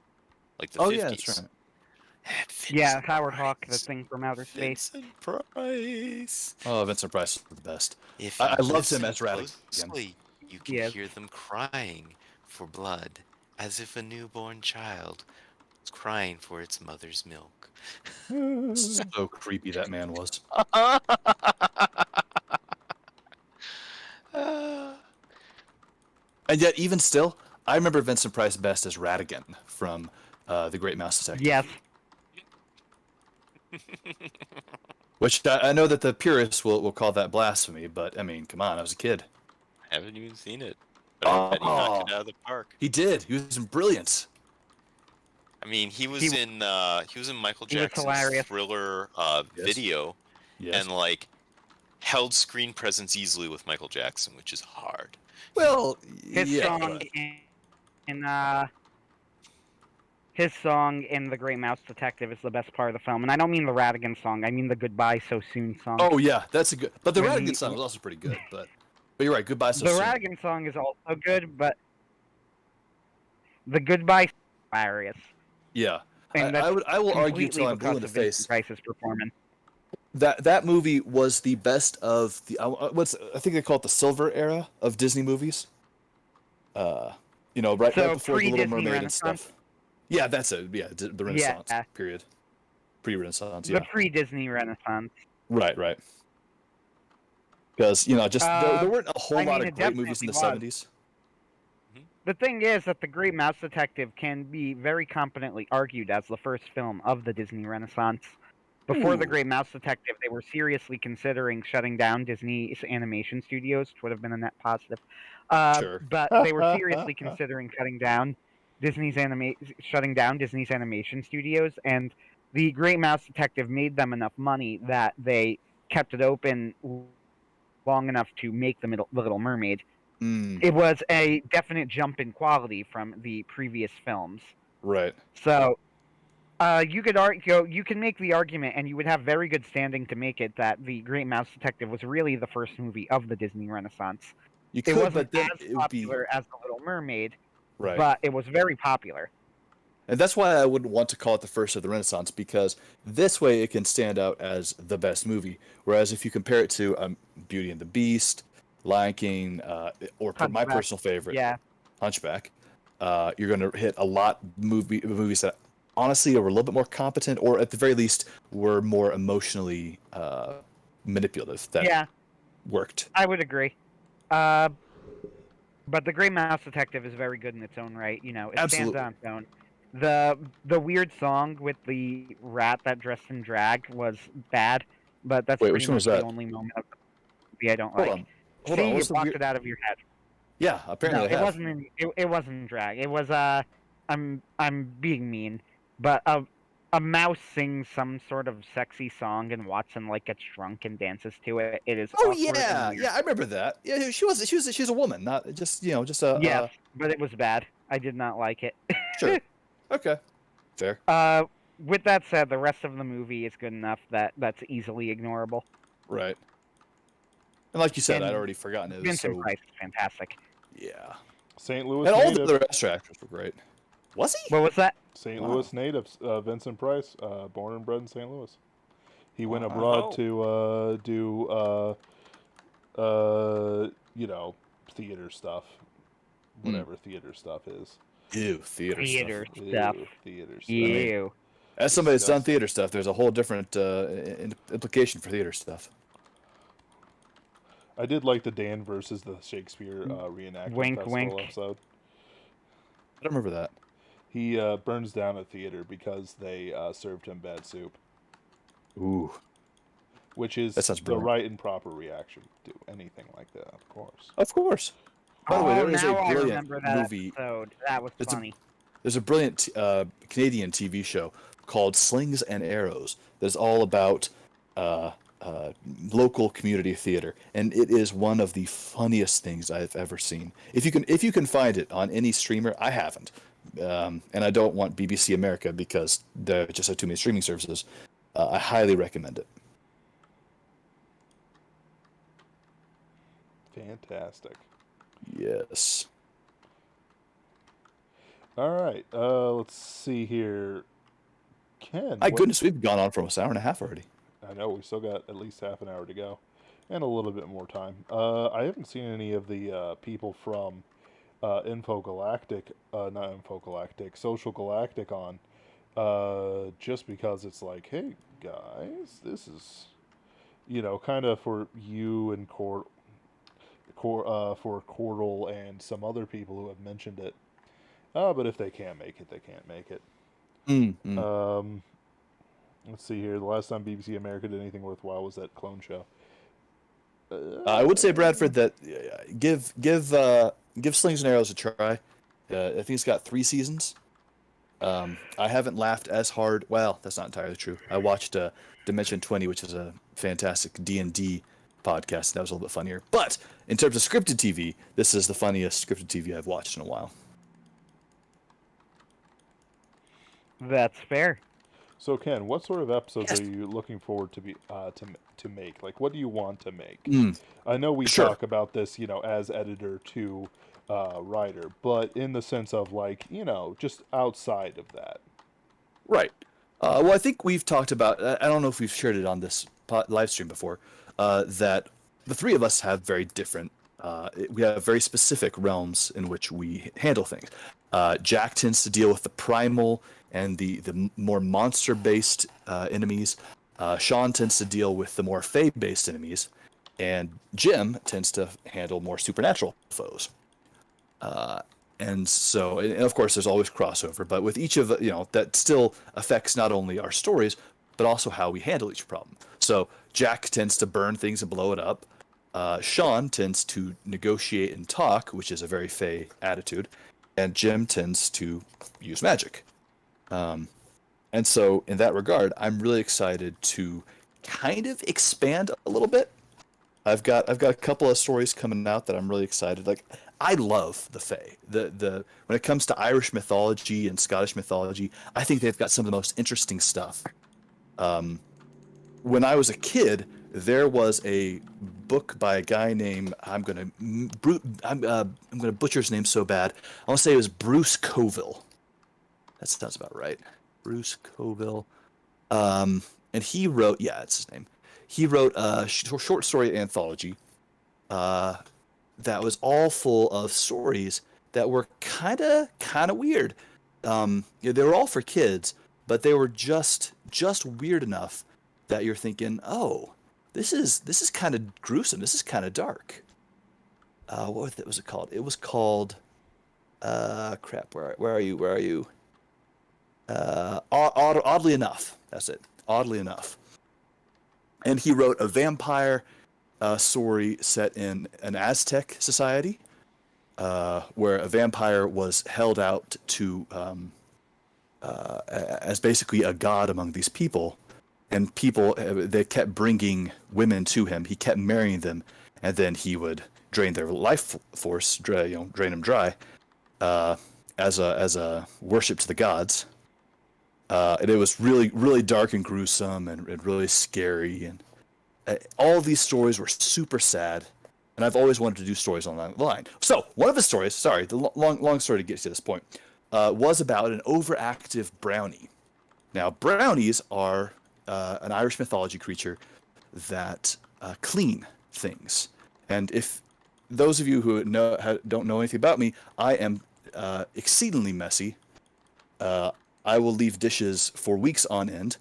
Probably the worst thing that ever happened to me was getting COVID, so that now I can't smell the stench of the dishes that have piled up. So I would love to have a brownie. The idea of having a little fey creature that is devoted to you and will clean up all of your messes is highly attractive to me. I just want to take it a little bit of a step further. Kind of like how Asimov took his laws of robotics and had also include a zeroth law, which was none of the crud. I can't remember the. Do you guys remember what the zeroth law was? Yeah, the zeroth law was you can't take any action that harms humanity as a whole. Yes, that's right. That's it. That's the basic of it. The basics of it. Yeah, because the idea was that machines would get so eager to protect mankind that they'd wind up dooming mankind as a whole. So in my idea of the overactive brownie, the brownie is so obsessed with cleaning that she winds up creating just this massive, horrifying mess, and probably even destroys Jim's apartment, which will be hilarious, I think, when I make it work right. So this is going to be a very funny story, I think. My comedy is very different from Ben's. I don't use puns. I hate puns. I think puns are God's punishment upon me for something bad that I've done, and I just don't understand what it is. I'm just gonna And let you Ben is know I exclusively speak in puns. yes, it's awful. It's yeah. When Ben visited back in April or May, it was just pun after pun, and after a little while, I considered poisoning his food. It wouldn't have worked. It wouldn't have worked. That's why I decided to try a different route. I've heard bad food, but this is ridiculous. As I'm getting my stomach pumped. Food As you go for poisoning, second but this helping. is ridiculous. I'm gonna eat this, sir. Please don't eat this, sir. Sir, please. But yeah, we all put together a list of stories that we want to do for season 2, and I am really excited to tackle some of these. As I look at this little list of things in my new notebook. But I don't want to tell. I don't want to. I don't want to spoil the story, the secrets, audience members, because there's some very interesting things in here. I will say there's going to be another zombie story. I'm going to bring in some more ghosts. I do. Oh, remember the Wendigo idea was. I was hoping to do Wendigo with Jack as a team up. Yep, I think we did talk about that, and I am totally for it. Excellent, There's excellent. 2 things I'd kind of like to see at some point. I don't know if I'd write these or whatever, but there's 2 things that have kind of peripherally shown up many times that I'd like to see the Pinkertons more directly engaged with. And one would be containment division, and the other would be control. Well, not, I mean, days. We've seen control, actually. We do Right. get in, but I'd like to see a little bit about how days works and what they're like and all that. And it'd still be a Pinkerton's ghost story, so Pinkerton's is assisting Days with something. And I'd like to see, so the Pinkertons are usually dealing with single isolated threats, or they're dealing with investigating something so someone else can deal with it, or as often happens in our stories, something goes horribly wrong and the outnumbered isolated Pinkerton agent has to deal with the problem himself. But I'm curious in working on something where control is actually employed. Containment is actually employed. With the Pinkertons holding the line until they get there or something like that. Because Sure. I'm just curious. It's more facets of what this organization looks like and who's in it. Yeah, it's not a bad idea. Like currently we're rebuilding over, sort of growing stronger, but it's certainly something that I'm not against. I'm not against at all. I'm all for doing all the crazy stuff with people. Denver season 5 finale will be a giant crossover with everybody, which is like one of I'm those very excited things about that. where it'll start off as the Pinkertons, just the Pinkertons, but then it's like, dude, Denver's a major city. What are you guys doing? Settling old debts, and it's like, yeah, I guess we're with you because there's who knows what's in the caves under Denver. Right. And their strange swastika-shaped airport. Now, we had considered in the past, and I don't know if you consider this still, making season 5 be the final season. So would this be the series finale, or? So it would be the series finale with these characters, though you and Anthony both retain the desire to do with as you please with your individual characters. But for Jack, he's just going to be done. I don't have anywhere else to take his character. He'll still be doing missions, but he's just gonna be like, Control's gonna take one look at him. He's just, you're done. Like watching your father die in an elevator, like as you were assuming Jack is still alive. Assuming Jack is alive, assuming I don't change plans. Assuming Netflix hasn't come up with a great way to reel us back in. $100 million, and I get a gut one Hollywood producer of my choosing. That's the price. I'm holding out for Dan Schneider, but we'll see what happens. Oh, come on, J.J. Abrams. No. We want one who has almost certainly slept with his underage cast members. Namely, whoever did you know Britney Spears' sister, right? Yeah. She is rumored. I would never actually say whether or not anything is Of true course. in any sort of libelous or slanderous manner. Supposedly, one of the directors or producers is the father of her underage born baby. And I kind of want to get my hands on him, just for the simple reason is that the family has clearly been destroyed. Oh, sure. And it's like, one or two examples wouldn't hurt the Hollywood system now, would it? Oh, no. And frankly, if you're going to make examples, I expect it to be bloody. Oh, Impalements, crucifixions, the whole nine. Oh, I mean, gut in the literal sense. Okay, good. All right. Fantastic. I've got a rusty knife in my car that I use for self-defense. I'm perfectly ready for it. Now, of course, to the FBI watching, we are, of course, talking about story ideas going forward. None of us would ever actually consider doing this to a live human being. Because we are peaceful people. Yes, we would need to have full legal assurances first before we would consider any such thing. Of course. We don't want to go to jail. Of course not. Well.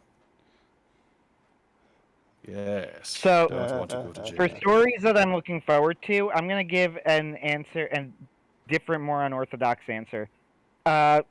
Here's the thing. When I first started Pinkerton's Ghosts, I remember telling Ben this. I had a very specific idea of settings that I want to explore. I want to show off New Jersey. I want to do a story in the inner city. I want to do a story set on the shore. I want to do it by farmland. I want to do one in the Appalachians. And I want to do a story that explored the Revolutionary War history of New Jersey. And by the first episode of Season 2, I will have accomplished all 5 of those goals. Sorry. So, the story in Season 2 that I'm actually really looking forward to doing, I plan on writing a story from Violet's perspective. Oh, no. And I think it will be a lot of fun. I talked with Ben about this. We didn't really get much beyond, except Ben just giving me basic permission to try something like that. Sure. We will need somebody to play Violet. Right. So, anybody who sounds like a woman, you're welcome. I mean, I've got female actress friends. I will try to find you somebody, but if you sound female, this is your big break. But that will be a fun story to write, I think. I'd be very curious to see how you write that. Like, I'm curious to see how you would write a woman's perspective on something. So the idea behind the story is it's going to be. I'm not sure that I'm going to do this. By the way, I might, but I'm not completely sure. Sure. There absolutely will be. Sean is going to go to Ireland with Violet sometime this season, and he's going to meet a leprechaun. And I'm going to do that. Story is going to be something of a monkey squad thing, though I haven't decided exactly how it's going to shake out yet. Okay. But that might be the story I do from Violet's perspective, and the way I'm going to do it, it really isn't hard. It's just going to be, this actually involved Violet more than me, so I asked her if she would give the report, and she agreed. Yeah, that's it. Sure. That might be the story I do it with, or I might come up with something else and have Violet do it. Because the Leprechaun story is happening either way. That was something that we planned all the way back in the season 2 planning meeting. Right.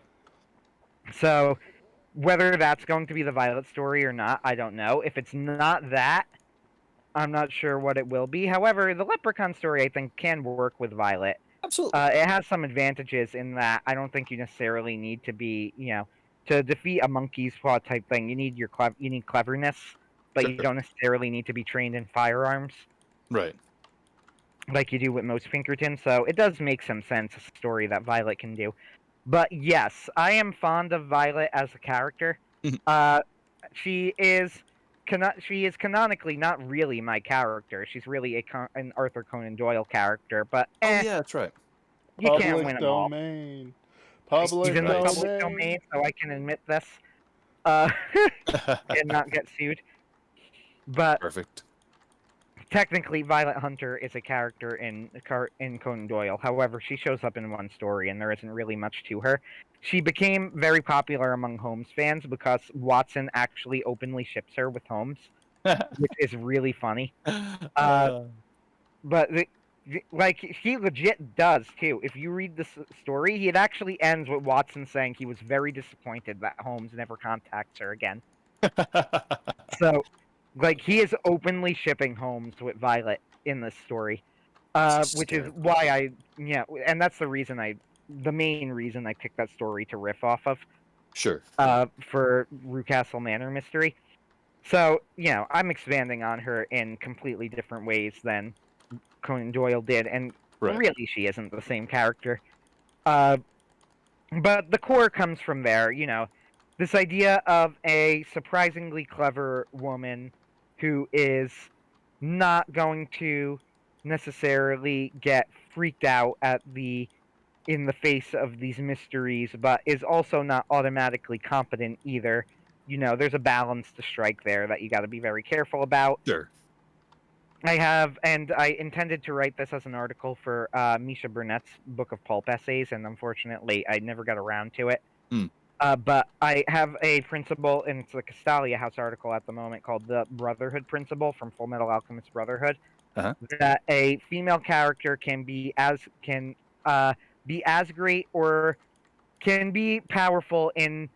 I'm trying to think of how to word it. A female character can be powerful in traditionally masculine ways if one of three things is the case. They are paired up with an equally strong or stronger male character. Mm-hmm. Some aspect of their femininity is taken away from them. Mm-hmm.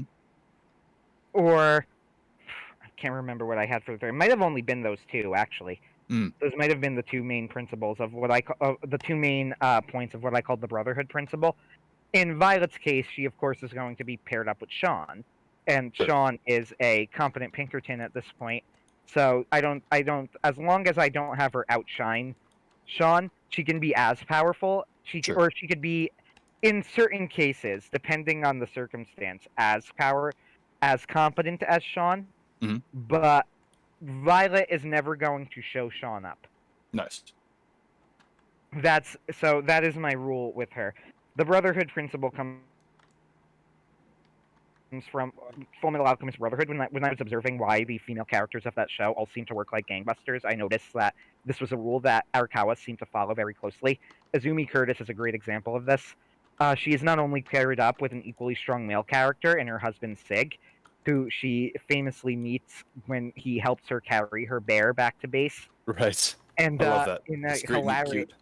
yeah, which is hilarious. But she also has given up her ability to have children in exchange for power. So she actually fits both of those things. Well, is that why she gave? I thought her ability to have children. She gave up. It wasn't that she gave up her ability to have children. It's that and tried to bring her child back to life. She gave up. Yes. Well, spoilers, but no, I don't think it's like a 10-year-old series at this point. But it's a 10-year-old series and a 20-year-old manga. I think right. Exactly.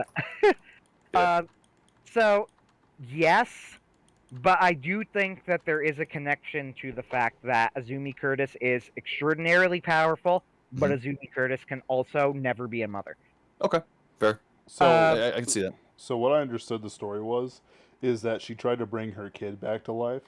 But it took the bodies of the Elric brothers. For her, it took her ability to bear children. Right, that's how I took it too. Yes. And a couple of her internal organs, because, why not? Just get a little two for one. That is correct. Sig, I think, actually fits better you're right about this. I do think there is a connection there, between the fact that she's so powerful, but she also is missing something fundamental to being a woman. Right. But it's also that she's paired up with Sig. So even if that was not the case, the fact that she was paired up with Sig would mean that she would hit the principal. Sure. The most controversial example of this would be General Armstrong, Right. female General Armstrong. Right. But I think that she does fit the principal because she is distinctly masculine in how she acts, in the sense that Right. the idea of her marrying is something that is literally a punchline among the characters. Right. So she has sacrificed her chance at domestic life in exchange for power. Right. And I think that she works for that reason. I know that I'm off topic here, but it is kind of important in terms of how I write women, if you ask that. So that's how I'm planning to handle this, kind of. Okay. Cool. All right, Tim. I'm also just as a further in stories you'd like to see. I would love to see any of the three of you guys. Since Jim's written 3 stories with the demons thus far, I'd love to see you guys tackle that realm as well. I'd be curious to see how you'd handle. I mean, I know, Ben, you've said that Artemis from the Great Hunt, but at the same time, it's like, yeah, but there's a difference. You're absolutely I get what right. you're saying. If Sean were to take on demons, that would be a very distinctly Catholic story. Sure. And for that matter, if people are wondering, there's the second answer. If you're wondering things that I want to explore in the future, I am going to really dig into Sean's Catholicism more. But that's actually not going to really be until season 3. Because I have plans for Sean's larger character arc. Nice. And season 3 is definitely going to bring Sean to darker places. And Nice. I'm really going to dig into Sean's Catholicism there. Very cool. If Sean were to fight a demon, then it would be, I think, different than the way that Jack and Jim would. Oh, of course, it would have to be. By sheer nature of who the character is. It's even though, like, yeah, I'm trying to think of the way, I'm trying to think of how to put it exactly. The Catholic versus Protestant, I'm saying this in a very technical way, by the way. Sure. In terms of like the fictional side, at least, of like fighting demons, if you were to handle this in fiction with a Catholic versus a Protestant, they would be done in very different ways. Not necessarily inferior ways. Ben has spoken to us about this before, and I think he's right about it. But a Catholic would rely heavily on ritual, and that's because we have this long history and all of these things built up over the course of many centuries. Right. A Protestant would not. Right. Nope. Necessarily. But a Catholic would be heavily dependent on, the right artifacts, the right prayers, Sure. the right locations, and things like that. The Protestant, I'm not a Protestant, so I'm not going to talk about exactly how they would handle it, but I would say that I think that if you look at, like, say, the Solomon Kane stories, I know he's not explicitly fighting demons in those stories, but there's definitely something very Protestant about his attitude, in the stories that I think would be different than the way that a Catholic would do things in a fictional setting. So yeah, it would be interesting to see Sean take on demons one day. We do have the season 2 finale that I'm really, really looking forward to writing. That will be fun. Yeah. Oh yeah. We're gonna have like, once we get closer to the date of the actual airing of the finale, which isn't gonna be for a while, but we're really gonna have to sit down and have like a marathon planning session for it to get everything hashed out properly. Yep. But I'm really, really excited for the season 2 finale and the idea of it. I think it's super cool. Yes. Oh yeah. It was Ben's idea. So when you see it, this is what I'm gonna say. It was Ben's idea to do it, but I pushed to include all of the Pinkertons in it because I love the concept. So I'm really excited about it. Oh yeah, and it's one of those things that I'm also excited about it too. I'm playing around with it, and we're playing with a few different ideas, but it's one of those things where the first season finale was a success. I absolutely believe it was a success from the top to the bottom, acting, delivery, writing, and so on and so forth. And I believe the second one will also hit, especially since we're changing it up. Whereas before we had the personal arc before the major arc, we're going to have the major arc first, and then we'll end on the personal arcs and keep it varied for you guys, because entertainment for the masses. You cannot see me, but I'm toasting you with a cup of water because I am fasting and drinking only water and a few other things, very low calories. Um, So Ben, hmm? I will say, I've been thinking this over. It's fine that you're going to do that, but in that case, the final story of the season needs to be a Jack story. That's Yeah, perfectly I fine. thought that was guaranteed. Yeah, I had already intended that. It would just Yeah. mean Yeah. that we would have a Ken story, you story, than Jack Morrow story. Sure. You know, because I know it sounds strange, but me writing more extra stories only worked because I wasn't employed by anyone except myself, as they say. So it's like I can't just like write out a whole bunch of stories again. Oh Uh, yeah. Especially since I don't know what the future will be in a year. Maybe I'll Sure. just be working at a barbecue place. Maybe I'll be, off into the wild frontier and enjoying Vietnam's finest beaches. Hey, maybe I'll finally be an actual actor that Maybe gets you'll paid for visit what he New does. Jersey this summer, Ben. No. Who Well, knows? don't curse him like that. Can I meet Paulie D? That's the thing. Ooh. I want to meet Paulie D or the situation, but not Yeah. not If not. I can get you a meeting with Paulie D or the situation, I want to promise that you'll come to New Jersey. I'll come to New Jersey whether or not I meet them. Crap. That would still be my requirement though to come to New Jersey. Ben's far Make too it nice. happen. I just want to see the situation. And I want to see if he's gotten fat. Ken's hero, the situation. Yes. Yes. I literally know nothing about him other than he's got this stupid name. They all have stupid names, This is true. It's because he's from but Jersey. it works. It I've Probably works. mentioned gonna this have before. to take off a little bit here, guys. Oh no! Of Thank you course. so much for having We're me only 9 minutes away. on. David, Alright, I as can always, hang you a are little more, fantastic. but I should probably split. So All right. The gentleman in the take collar, care sir. and thank you all. Thank you, Always a David. pleasure. Be sure to check out David's books. I did link the Guardian book down below. He is an excellent writer. Great sci-fi, great pulp, great noir. His newest Guardian book is a mecha genre, and it's excellent. So, rapid fire. Favorite side character for Jack Morrow is the Puppeteer. I do like Control in general. I think I hit her out of the park. And Mr. Henderson, the 17-year-old Oh yeah. New Orleans barbecue maker who will show up. I do plan on, if I ever get an anthology going, there doesn't seem to be a lot of interest yet, but I do plan on having him cater the what's the term for a story that covers all the stories? Oh, the overarching Frame plot. story. A frame story, right? The frame he's in, story, yeah. he's in the background. I think what I'll do is Oh, will you be intending to do a frame story? Because that's a dangerous thing. So the conceit is a whole bunch of monster hunters are in the Ozarks where Jack has invited people for Monster Hunting Con, Yeah. 20XX. And the joke That's funny. and the joke is that it's just a bunch of kind of autistic monster hunters looking at guns and flirting with the cute slime girl who's using her powers of charm to sell immense amounts of ammo between Yes. her and the gun angel Mercy. Though, that's it. That's my favorite. All right, real fast. Side characters for Jim Donovan.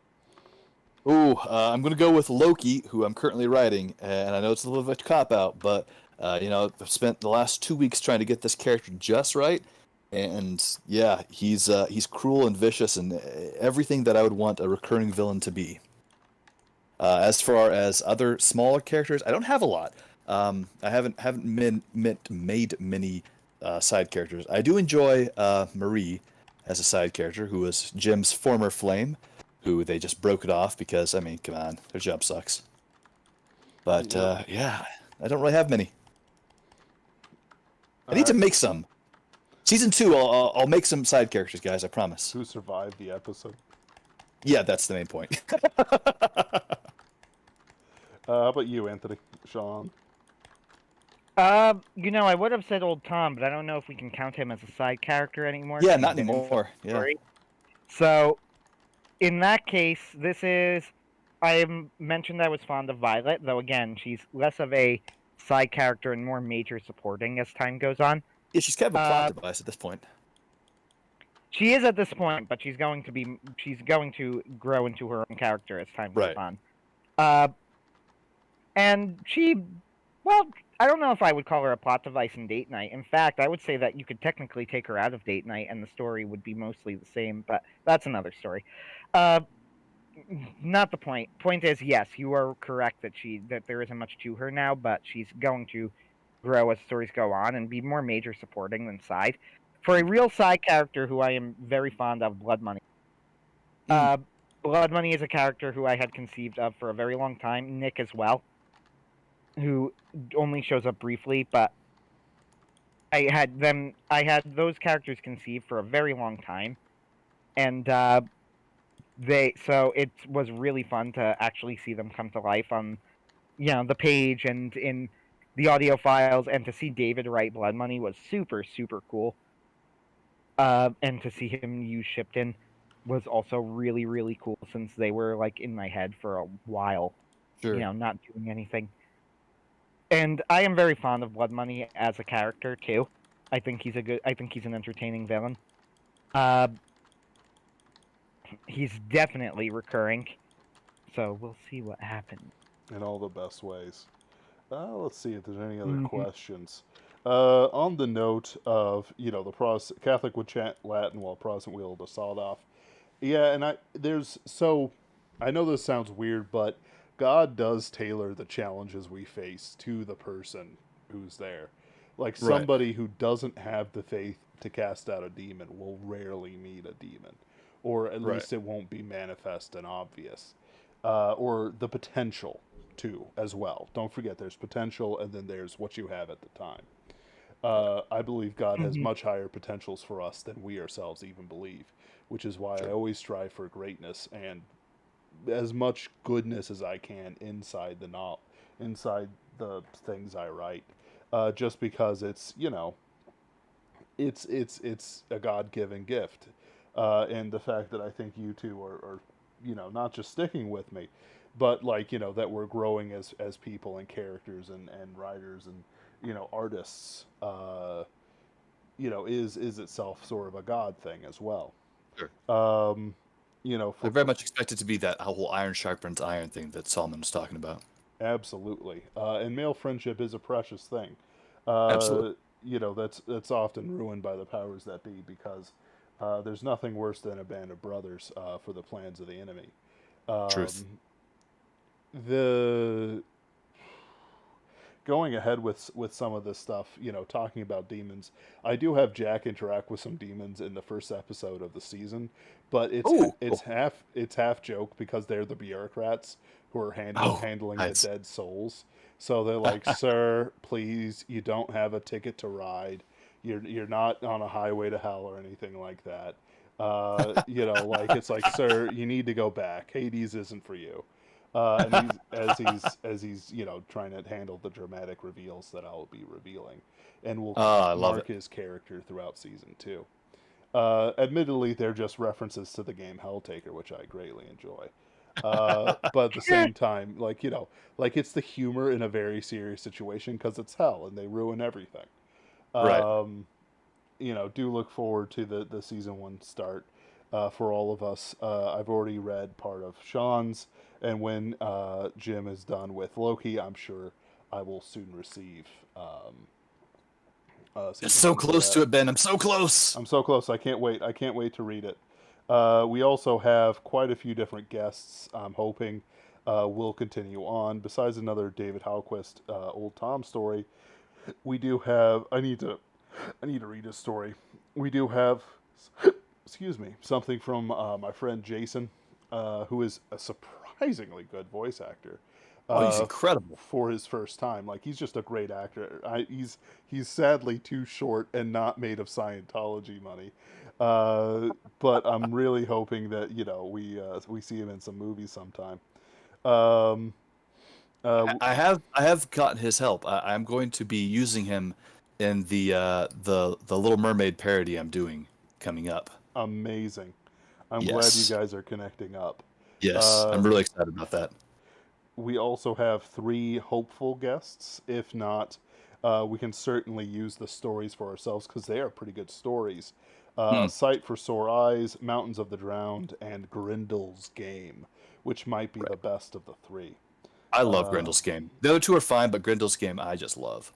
It hit it out just right. And that's besides the side bits. I'm already considering a Tom Morrow, that's Jack Morrow's great grandfather, uh, story where he's in World War II trying to defend a fairy castle, and they blow Hmm. the fairy horn. Well, sorry, not the fairy castle. It's a Scottish castle that holds the fairy horn, which may be blown in times of need to summon the fairies, and they are preparing Ooh. to use it against the Nazis during the Blitz. And so, they get assistance in the form of a knight. The last knight of the round table, still, awake and active, Mordred. So Ooh. just have some fun with that. That's a novel I'm currently plotting out in my head. So we are definitely producing content for Pinkerton's Ghosts. I know I haven't been as good with unauthorized, but honestly, I don't make it Vox Day any money, and I don't draw any names. I'm not sweating it. We'll be on YouTube, and if YouTube ever kicks us off for something we do on the live stream, I'll be back. We will be back. So it's not Then we'll have to start badgering Vox a little more. then we'll have to stop. I don't want them to ever think we're trying to gamma at them. Like that's the Right. thing. Like I would rather just let it ride because I'm trying to get Wild Hunt on unauthorized, but it's such a monster of a file. Yes. I might have to downgrade the quality and risk any audio imperfections just from that. We'll see. Eventually, I'm sure he'll just give us access or something. Let us upload to our own channel. But until he does, it's as the Lord wills. Really. In the hand of the Lord is the heart of a ruler, or whatever the word is. I know that's a verse. I just can't remember it.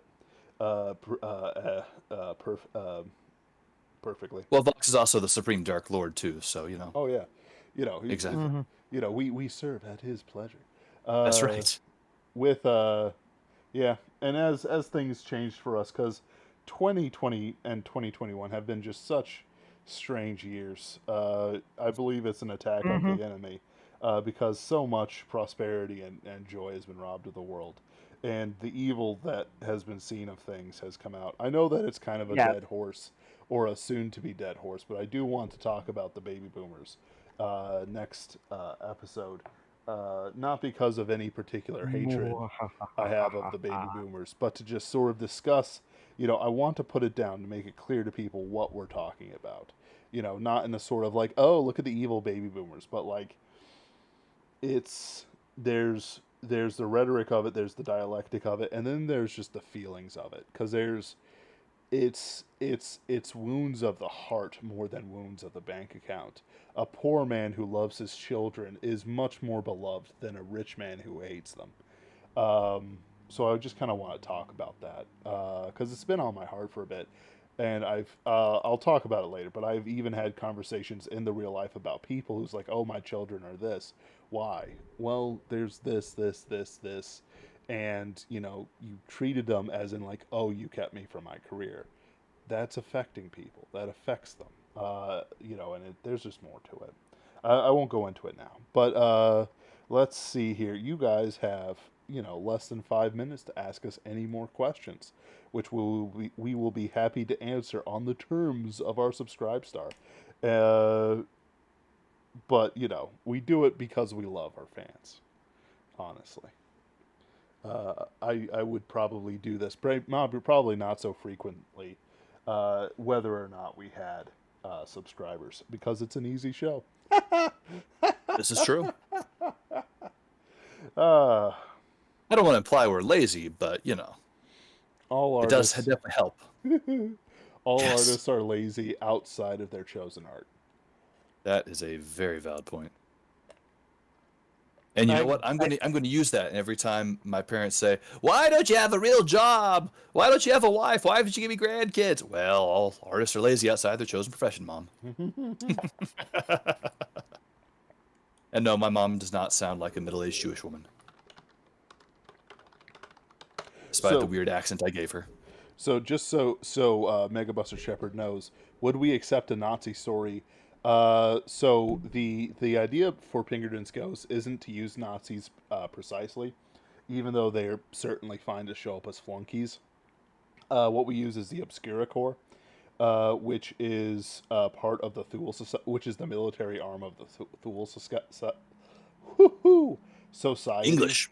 Thule Society. They are the subjects and villains of the Tom Morrow series of novels.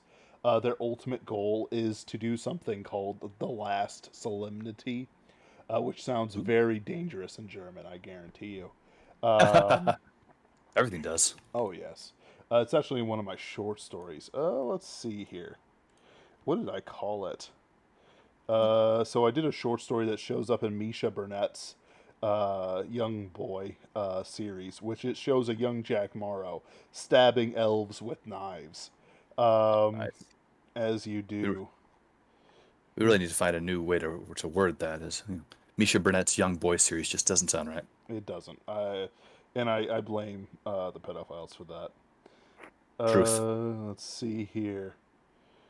They ruin everything. I don't Literally. even know how to pronounce this. I translated it with Google because I'm that sort of guy. Can you? German is a fun language that I want to learn. One of my friends down here started dating a Russian, and I want to learn Russian as well because I find that to be almost as fascinating as German. And because I think it'd be hilarious if I start talking to his girlfriend in a language that he doesn't speak, and that way I can just kind of goad him into actually learning a language so he and I can have our own secret way of communicating. The goal is always for this Obscura Corps is the horror of it. And Yes. So that's the focus, and you can do a lot with Nazis, even outside of the usual stuff. But it's called the Feierlichkeit, and that's a good name. Yeah, that works. Just got to add a little bit more guttural mouth noises. That Lichkeil Windreich. Yeah, but I don't want to be mistaken for a German. Oh, that's true. Fair. It's the Fair. eternal question. So how about you, Right. Anthony? What do you got for us? Sorry, I got nothing. That's fair. Drink your Ovaltine. Drink your Ovaltine, yes. Sure. I want some Ovaltine. I really enjoyed that when I was a kid. I've never drunk it. It is legitimately It's tasty. literally just hot chocolate. Yeah, but it's better That than is all it is. Nestle, and it's better than, I have never noticed a difference. I'm gonna be honest with you. They taste exactly the same. On the other hand, I'm also one of those weirdos who thinks there's no difference between Pepsi and Coke. Are you What? sure that I'm the one with COVID and not Anthony? I'm convinced it's a psyop. No, it's a completely different thing. Yes. No, Coca-Cola is completely different than Pepsi. 100%. It's down even to how it coats the mouth as you drink it. My Yes. brother is in the room and overheard said there's a difference, but you can only tell if you drink one right after the other. Oh, No, okay. So no. Your brother is as deluded as you are then. They even use different sugars. They use Yes. both use corn syrup, but it's different. Okay, it's different from the core to the outside. Even the colors are slightly different. I guarantee you that if you were to drink Coca-Cola and then 7 days later drink Pepsi, you would notice a Would difference. still know it's different. Or at least a normal person would, because Anthony might have nose problems. Yeah, but he's Italian. that could he be- should be good with food. But food is not a drink. Maybe that's his problem. Okay. I don't even have comment on this. I mean, maybe.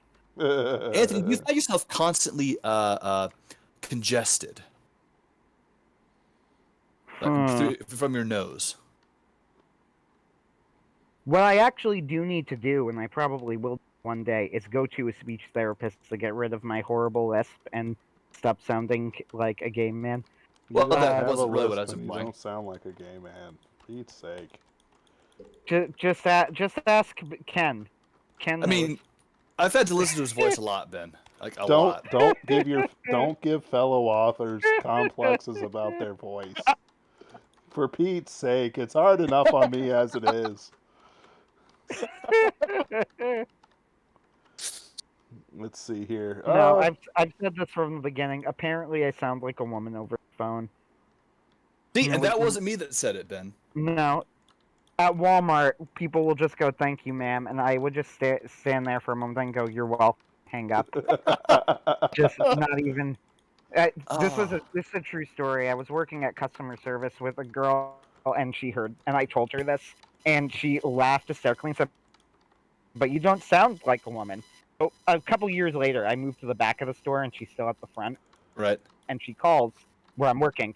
And I pick up the phone, I answer, and I go, "Hello." She goes, "Oh my God, you do sound like a woman." And I'm like, that cut deep.